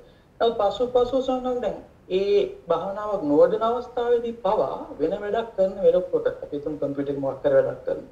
එදින්තර චලනයක් නොවි යම් කිසි තැම්පත් වීමේ ගතියක් ඇති වුනහම අර තදවීම මතුවලා ඉන්න පටන් ගන්නවා. ඒක ස්වාමීන් වහන්සේ අර සම්තතිය පවත්වන හින්දා වගේ දෙයක් නැත්නම් ඒක එහෙම වෙන්න පුළුවන් දෙයක් ස්වාමීන් මෙහෙමයි දැන් ඕකේ දෙකක් තියෙනවා. මම ඔය තද වෙනවා වගේ කියපු ඒවල දෙකක් තියෙනවා. එකක් තමයි ස්වභාවයෙන්ම රූපේ මොනවා හරි තදවීමක් වගේක් තියෙන එකක් මතු වෙනවා කියන එකකුත් තියෙනවා. ඒ වගේම අලුත් චිත්තද රූප ටික පහළ වීම නිසා රූපකය වෙනස් වීම කියන එකකුත් මම ඒ වෙනස් වීම ගැන කතා කරේ. සමහර කට්ටිය ටිකක් තියෙනවා ඔය ඇත්තටම රූපකයේ පොඩි සියුම් තදවීම් තියෙනවා. ඒක සමාධිමත් වෙනකොට මතු වෙන්න පටන් ගන්නවා. ඔය ඔතන ගොඩක් වෙලාවට වෙන්නේ ඒ වගේ සිද්ධියක්. ඒක නිතර වෙනවා නම් අරක වෙනස් වීම වෙනවා නම් කාලයක් ගියාම ඒක ඇඩැප්ට් වෙලා හරි පහසුවක් වෙනවා. ඒකෙන් කය ඒකට කය හුරු වෙලා ඒක නැදී නොදෙනී යනවා. අර වගේ සමහර පොඩි සිදුවීම් මේ කයේ තියෙනවා නම් පොඩි දේවල් ඒවා මතුවෙන්නට පටන් ගන්නවා. ඒක ස්වභාවයෙන්ම තියෙනවා. දැනුත් තියෙනවා අපිට දැනෙන්නේ නැහැ. සමාධිමත් වෙනකොටයි මතුවෙන්නේ. ඒකෙන් තේරුම් ගන්න මේක ලෙඩක් නෙවෙයි. ඒක අතහැරිය ගමන් ඒක නැති වෙලා යනවනේ. අවධානය දෙන්නේ නැතුව ගමන් නැති වෙනවා. ඉතින් ඕකට මම අර භාවනා ක්‍රමයක් නියෝජනය කරමින් කතා කරන්න යන්නේ නැහැ. නමුත් මම දන්නවා ඒකේ තොරතුරක් ලෙස මහසී ෂැඩෝ ඕකට දීපු උපදේශය. ඒකේ තමයි උපදේශය උන්වහන්සේ කියනවා විතර ඔළුව තදවීම, පපුව හිරවීම, උගුර හිරවීම වගේ දේවල් ඕන තරම් යෝගාවචරයන්ට වෙනවා. ඉතින් එතනදී උන්වහන්සේගේ යෝජනාව උන්වහන්සේගේ පොතේ ඒක ලියලා තියෙනවා. ඔය විපස්සනා පොතේ ඒක බුරුම භාෂාවෙන් තියෙනවා පිටු 800ක විතර පොතක්. ඒක ඉංග්‍රීසියට පරිවර්තනය කරලා තියෙනවා පිටු 400ක් විතර. සිංහල භාෂාවට පරිවර්තනය කරලා තියෙනවා උඩු ඊරියගම ධම්මජීව ස්වාමීන් වහන්සේ නිස්සරණ වනය ආරණ්‍යෙන් ඒක ගන්නට පුළුවන්. සමහර වෙලාවලට මේ උගුර හිරවීම, ඔළුව තදවීම වගේ දේවල් වෙන්නට පුළුවන්. සමහරුන්ට ඒකේ ෂැඩෝ කියනවා මේ නිකන් බෝලයක් හිර වුණා වගේ අවස්ථාත් සමහර. ඒකෙන් මේවා නිකන් මේ රූපේ තියෙන දේවල්, 아무තු ලෙඩ නෙවෙයි. ඒක කරගෙන ඒක ගැන අවධානය නොදීම භාවනාව කරගෙන යනකොට එක වෙලාවක ඒක ඕවර්කම් කරනවා. ඕක මාතර ඥානාරාම ස්වාමීන් වහන්සේ කියලා දෙනවා වේදනා විජය කියලා. ඒ ශරීරයේ කායික වේදනාව හැම ඉක්මවන අවස්ථාවක් කියලා. මේකේ එක භාවනා ක්‍රමයක් නේ. දැන් ඔය මහසී ෂැඩෝ ඔය ලියන ක්‍රමය තමයි සතිපට්ඨාන ක්‍රමය කියලා අපේ රේරුකාණේ ස්වාමීන් වහන්සේත් පොතේ ලියන. හැබැයි විදර්ශනා භාවනා ක්‍රමය උන්වහන්සේ කියන්නේ වෙනම ක්‍රමයක්. මේ සාමාන්‍යයෙන් තේරවාදයේ පෞරාණික වාපු ක්‍රමය වෙනයි. ඕක ওই විදිහට නෙවෙයි. ඒක මානසිකාර ක්‍රමයක් යන්නේ. ඒක අපි සාමාන්‍යයෙන් හොඳට ධර්මයේ තේරුම් අරගෙන කරන්නට ඕනේ දෙයක්. සතිපට්ඨාන භාවනාව වුණත් ඒ ධර්මයේ තේරුම් ගත්ත කෙනාටයි ඒක වර්ධනය වෙන්නේ. එහෙම නැතුව නිකන් ඇහෙනවා කියූ පමණින් පරමාර්ථය මතුවෙනවා කියලා එකක් නැහැ. එහෙමනම් ඉතින් ඕන කෙනෙක්ට අබුද්ධෝත්පාද කාලයක තරමුණු මෙනෙහි කරලා නිවන් දකින්න පුළුවන්. ඒ අර මූලික දැනුම තියෙන කෙනාටයි මේ ටෙක්නික් එක උනත් වැඩ කරන්නේ. එහෙම නැත්නම් ගුරුවරයා හොඳට ළඟින් ඉඳලා ඒ තනු සංකරේ අවශ්‍ය දැනුම දෙන්නට ඕනේ. අසංකත බව, නිස්සත්ත්‍ය නිජ්ජීව බව, පරමාර්ථ බව, හේතුඵල සම්බන්ධය, අනිත්‍ය, දුක්ඛය, අනාත්මය මේ වගේ පැහැදිලි කරලා දෙන්නට ඕනේ විශේෂයෙන්. ඉතින් ඒ දැනුම තියෙන කෙනා මානසිකාර කරගෙන යනකොට ඒවා ඇප්ලයි වෙන අවස්ථා එන්න පුළුවන් සමහර කෙනෙක්ට. ඒක නිකම්ම හිතට වැටහෙන අවස්ථා එන්නට පුළුවන්. මොකද ඒක හොඳට මානසිකාර කරලා තියෙනවා. ඉතින් ඒ වගේ කෙනෙක්ට තමයි සාමාන්‍යයෙන් ගොඩක් වෙලාවට මේ භාවනාවෙන් ඉදිරියට ගොඩක් යනකොට අපි පෞද්ගලිකව රෙකමන්ඩ් කරන්නේ ඒ දැනුම සහිතව ඒක කරගෙන යනකොට. ඉතින් ඒක මානසිකාර කරගෙන යනකොට ඒක සිහිය නිතර වර්ධනය වෙන නිසා අර කියපු කායික පීඩා තියෙනවා නම් ඒවා එක වෙලාවක දුරු වෙනවා. ඉතින් ෂැඩෝ යෝජනා කරන්නේ ඒක නවත්තන්න නැතුව ඒක ගැන අවධානය දෙන්න නැතුව බය වෙන්න නැතුව කරන්න. ඒකට අවධානය දෙනවා නම් අර වේදනාවක් ලෙස මෙනෙහි කරනකොට. එහෙම නැත්නම් දිගටම කරගෙන යනකොට මේ ඒක හිමින් සැරේ දුර වෙලා යනවා. ඊට පස්සේ කායික අපහසුතාවලින් තොරව කරගෙන යන්න පුළුවන් කියන එක තමයි උන්වහන්සේගේ යෝජනාව වෙලා තියෙන්නේ. ඒ නිසා එතනදී ක්‍රම දෙකක් මම එදා අදහස් කරපු එක අදහස් කරේ චිත්තජ රූප ඇතිවීම තුළ රූප කායයට වෙන බලපෑම උඩ වෙනස් වීම කියලා එක මුල් අවස්ථාවේදී සමහරුන්ට දැනෙනවා. සමහර ලාවට රූපකයේම තියෙන සමහර දේවල් මතුවෙන්නට පටන් ගන්නවා. ඒ ලෙඩවල් නෙමෙයි. ඒක දැනුත් තියෙන දේවල් සියුම් මතුවෙන්න පටන් ගන්නවා. ඒවා හිමින් සැරේ හරියනවා. භාවනාව කරගෙන යනකොට රූපකයේත් ලොකු වෙනස්කම් සිද්ධ වෙන නිසා. මොනවද ඒක වේදනාවක් වශයෙන්ට වඩා ගොඩක් වෙලාට දැනෙන්නේ තදින් මේ වෙලාවට නිකන් මේ ධාතු පටවි තද ගතිය කියලා තමයි සමහරවිට මෙනෙහි කරන්නේ. ඒක මෙහෙමයි. ඉතින් ඒ ක්‍රම දෙකටම යන්න පුළුවන්. එතන වේදනාව මෙනෙහි කරන්න පුළුවන් කෙනෙක්ට. කාය විඥානය මෙනෙහි කරන්න පුළුවන් කෙනෙක්ට. කෙනෙක්ට පටවි ධාතුව මෙනෙහි කරන්නටත් පුළුවන්. ওই ක්‍රම තුනම එතන ගන්නට පුළුවන්. ඉතින් අර සාමාන්‍යයෙන් ප්‍රකට වෙන ක්‍රමයනේ යන්නේ. ඉතින් ධර්මඥානයේ තියෙන කෙනාට ඔතන ඕන ක්‍රමයකට ඕක බලන්නට පුළුවන් ඒ වර්තමානයේ පවතින එක. උන්වහන්සේ එතන අර ඔතන තියෙනවා කාය විඥානයේ වුණත් උපේක්ෂා කාය විඥානය කියලා මානසිකාරයක් කරනවා. ඒකෙන් කියන්නේ අවිධර්ම විරෝධයක් කියන එක නෙවෙයි. සැපේ සහ දුක ඊටාම ප්‍රකට නොවන නිකන් අර ටචස් තියෙන නිකන් ස්පර්ශ වෙලා තියෙන එක. ඒක පරියාය ක්‍රමයකින් උපේක්ෂාව ලෙස අරගන්නවා.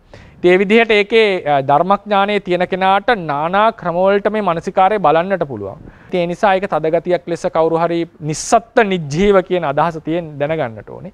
ඒ නිස්සත්ත්‍ය නිජ්ජීව තද ගති ස්වභාවයක් කියලා මෙනෙහි කරත් එතන ගැටලුවක් නැහැ. එතන ඇතිවෙන සංවේදනාව දැනීම කාය විඥානයේ ලෙස දැනීමක් ලෙස මෙනෙහි කරත් ගැටලුවක් නැහැ.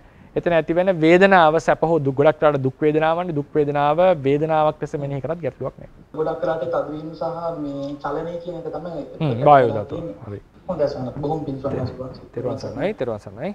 ස්වාමීන් වහන්සේ ධානය පිළිබඳව යහන්න හිතුවේ. දැන් ධානයක් ධාන චිත්ත විත්‍යක චිත්තක්ෂණයයි කියලා කියනවා ධාන සිද්ද. ඒතර ගෝත්‍ර වලට පස්සේ න. එතකොට ඒ වගේ චිත්තක්ෂණයකින් නැති වෙලා යනවා. එහෙමනම් ඒ වගේ දෙයක් තේරෙනවද මේ භාවනා කරනකොට? එහෙම හිතුවේ දැන් භාවනාවක් කරගෙන යනකොට අර හිතේ තියෙන මේ හොඳට අරමුණේ ඉඳලා හිත කය දෙකේ හුඟක් සැහැල්ලු භාවයක් තියෙන වෙලාවක ඒ වගේ ටිකක් වෙලා ඉන්නත් පුළුවන් වගේ අවස්ථාවක ඒක නිකන් සමාධියක් විතරද ධානයක්ද?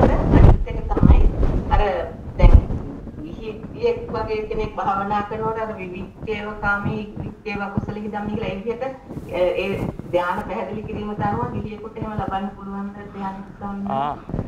මෙහෙමයි පළවෙනි එක ගත්තොත් එහෙම මෑණියෝ අහන ප්‍රශ්නේදී ඔය කියනවා නේද භවංග චලන උපච්ඡේද මනෝද්වාරාවජන පරිකර්ම උපචාර අනුලෝම ගෝත්‍ර භූ ධාන භවංග. ඕකනේ සාමාන්‍ය නේද? ඊට පස්සේ මේකට කියන්නේ ආදි කර්මික වීතිය කියලා. මොකද හේතුව పూర్වයේ පවතින ධානයකින් උපනිශ්‍රේ නැති නිසා මේ ධාන හිතට දෙපාරක් උපදින්නට බෑ. මේ භවයේ ඒ අදාළ ධානයේ කලින් ඉපදිලා ඒ කියන්නේ උපදිලා නැති නිසා. ඒ කියන්නේ ඒක ප්‍රහීන මොනවද? පිරිහිලා තිබුණොත් නෙවෙයි. මේ භවයේ ඉපදිලා නැති නිසා මේ ධාන හිත පළවෙනි පාර එකපාරට වඩා උපදින්නේ නැහැ. මොකද ධාන හිතවල උපනිශ්‍රේන් මදියාට. ඊට පස්සේ පරිකර්ම උපචාර අනුලෝම ගෝත්‍ර භූ ඊට පස්සේ දෙනවා මේ සමාපatti වීතිය කියලා. ඒකෙදි මෑනියෝ මේ ධාන හිත බොහෝ වල් පහළ වෙනවා. එකපාරක් නෙවෙයි. මේක පැය ගණන් එකම සිත පහළ වෙනවා. නැවත. මේ ඔය අපි එක සිතක් ඉස්ස ගන්න මේකට කියන්නේ ආදිකම්මික වීතිය කියලා. ආදිකම්මික කියන්නේ මුලින්ම පහළ වෙන වීතිය. මුලින්ම පහළ වෙන හැම ධානයක්ම එක සිතයි. ඒකට හේතුව තමයි ඒහා සමාන ධානයකින් උපනිශ්‍රේ ලැබිලා නැහැ තව දුරටත් යන්න. ඒ උපකාරය මදි. එකපාර අලුත්ම සිතක් ඒක. අලුතෙන්ම පහළ වෙන සිතක්. හැබැයි නැවත ඊට පස්සේ දෙවෙනි පාර එනකොට අපිට ධාන සිත් 2ක් 3ක් 5ක් 10ක් 20ක් 30ක් කියලා ටික වැඩි කරන්නට පුළුවන්. එහෙම එකපාර වැඩි කරන්නත් බෑ කට්ටියට. ඊට පස්සේ මේක පැය ගණන් ඉන්න පුළුවන් මට්ටම. ඒතර පැයක් හිටියොත් එහෙම ධානයේහි මුළු පැය පුරාම පහළ වෙන්නේ ධාන සිත්. මේකට කියන්නේ සමාපatti වීතිය කියලා.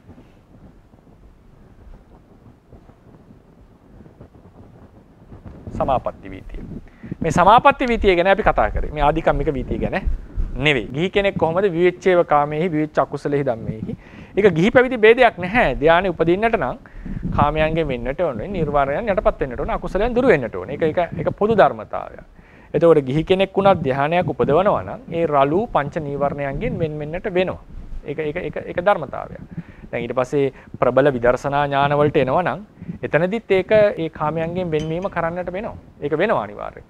එහෙම නැතුව ඒ දැන් උදාහරණයකට බයිතුපට්ඨාන ඥානයක වගේ ඉන්න අවස්ථාවක පංචකාමයේ භුක්ති විඳිනවා කියන එකක් වෙන්නේ නැහැ ඒ කාලෙදී. දැන් අහන්න පුළුවන් විසාකාව එහෙම දරුවපව හැදුවා කම්සප විඳුවා කොහොමද උනේ කියලා. ඒක ඉතින් එක කෙටි වෙලාවක වෙච්ච දෙයක් නේ උනා එතුමන්ලට. කෙටි වෙලාවකින් ඒ දේ සිද්ධ වුණා. දැන් අපි සාමාන්‍යයෙන් නෙయ్య පුද්ගලයෝ වශයෙන් කාලයක් තිස්සේ භාවනාව සිද්ධ කරගෙන යනවා නම් අපි කරන්නේ භාවනාව ගිහි කෙනෙක් වශයෙන් කරනවා නම් ඒ සාමාන්‍ය ජීවිතයක් ගත කරමින් ඒ දේ සිද්ධ කරනවා. ඊට පස්සේ ඇත්තට මේකේ නියම ප්‍රෝග්‍රස් එක අර මට්ටමට ගේන්නට යනවා නම් අපිට යම් කාලවලදී පංචකාමයන්ගෙන් යම් තරමකට හෝ වෙන්වීමක් සිද්ධ කරන්න. විශේෂයෙන් ධ්‍යානයක් උපදවනවා නම් ඒක අනිවාර්යයෙන්ම අවශ්‍යයි. විදර්ශනා ඥානවලත් ඉහළ විදර්ශනා ඥානවලට යනකොට ඒ සිදුවීම තියෙනවා. ඒ කියන්නේ විදර්ශනා ඥානය කෙරීගෙන යන අවස්ථාවේදී ඒක ක්‍රමානුකූලව වර්ධනය වෙනකොට අපිට ඉස්සරහට ඒක තේරෙයි කාමයන්ගෙන් වෙන්වීම කියන එක ඒක සිබේම සිද්ධ වෙනවා ඥානය වර්ධනය වෙනකොට. ඉබේම වෙනවා කියන්නේ ඉතින් ඒක උත්සාහයක් දරන්නටත් ඕනේ. ඊට පස්සේ ධානයේ මාර්ගඵලයටපත් වුණාට මාර්ගඵලෙ ධානයටපත් වුණොත් බෑ. ධානයටපත් වුණොත් එහම ආයේ කාම සේවනයක් කරොත් ඒක පිරිහෙනවා. ඒ ධානය.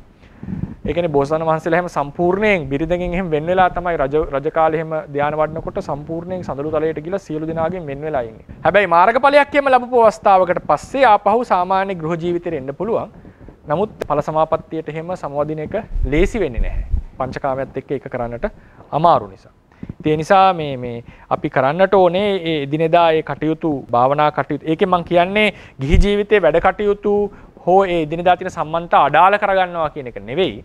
ඒක අපි නැචරලි වෙන්න දෙන්න ඕන සිද්ධියක් මම දකින්නේ. ඒකට ඒ කියන්නේ අපේ භාවනාව වර්ධනය වෙනකොට Tamanට ක්‍රමානුකූලව ඒ තමන් කෙමින් ඒ භාවනාවේ වර්ධනයත් එක්ක පංචකාමයෙන් වෙන්න වෙනකොට හිමින් අපි ඉඩ හදා ගන්නට ඕනේ තමන්ගේ සෙක්ලූෂන් එක සඳහා. නැත්නම් අපේ ගිහි ජීවිත බිඳ වැටෙන්න පුළුවන්, පෞල් සංස්ථාවේ ප්‍රශ්න ඇති වෙන්නට පුළුවන්. ඒවත් අපි ඥානවන්තව කරගෙන යන්නට ඕනේ. ඉතින් ධර්මානුකූලව බැලුවම ධානයයි පංචකාමයේ එකට තිබීමක් කියලා එකක් නැහැ. ඒක තමයි ඇත්ත. ඒ නිසා තමයි ගොඩක් අය පැවිදි වෙන්නේ. ඒක ගැඹුරින් වඩන්නට ඕනේ. ඉතින් ඒ වගේම ඒ විපස්සනා මාර්ගයේහි ඉහළ විපස්සනා ඥානවලට එනකොට ඒකෙන් කියන්නේ අනිත්‍ය දුක්ඛ වඩන්න බෑ කියලා පංචකාමී භුක්තිය දෙන්න පුළුවන් අනිවාර්යයෙන්. ඒකේ ගොඩාක් අර මාර්ගඵල අවස්ථාවට කිට්ටු වෙලා එනකොට එයාගේ ජීවිතේ ගොඩාක් පරිවර්තනයක් සිද්ධ වෙනවා. ඒ කියන්නේ බයතුපත්ඨාන නිබ්බිදා වගේක් ආවම එයාගේ මුළු ජීවිතේම තමයි මේ පැත්තට යොමු වෙලා තියෙන්නේ. ජීවිතේම ඉෆෙක්ට් කරනවා ඒක. හැමතිස්සෙම මේ ඥානෙ ඉන්නව නෙවෙයි. නමුත් ඒක ජීවිතේට බලපානවා ලොකුවට. අනිත් වැඩ කටයුතු වලට. එතකොට පංචකා මං කියන්නේ බැහැම කියලා මම ඒ වගේ වාක්‍යයක් කියන්න සුදුසු නැහැ මගේ අතින්. ඒක බැහැම කියනවට වඩා ඒක අමාරුයි ඒ ගමන යන්නට ඒ දේ තියාගෙන. ධානයේදී ඊට වඩා වෙනස් ඒක කරන්නට බැරි වෙනවා, පිරිහෙනවා ධානය.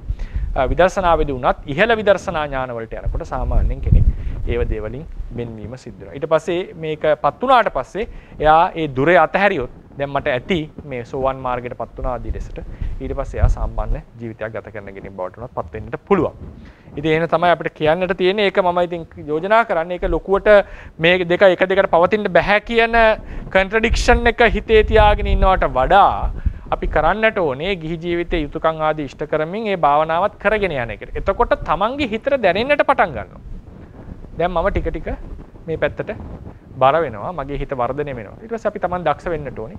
ඒ සඳහා ඉඩ පහසුකම් සකස් කර ගැනීම සඳහා. මේ රැස් කරන්නට දුනා වූ කුසල සම්භාරය තව තවත් ධර්මඥාන, භාවනාඥාන දියුණු කර ගැනීමට හේතු වේවා. බුද්ධ ශාසනයේ චිරස්ථිතිය පිණිසත් මේ කුසල කර්මය හේතු වේවා කියලා ප්‍රාර්ථනා කරමු. බුද්ධ ශාසනං චිරන් තිට්ඨතු, බුද්ධ ශාසනං චිරන් තිට්ඨතු, බුද්ධ ශාසනං චිරන් තිට්ඨතු. සාදු සාදු සාදු.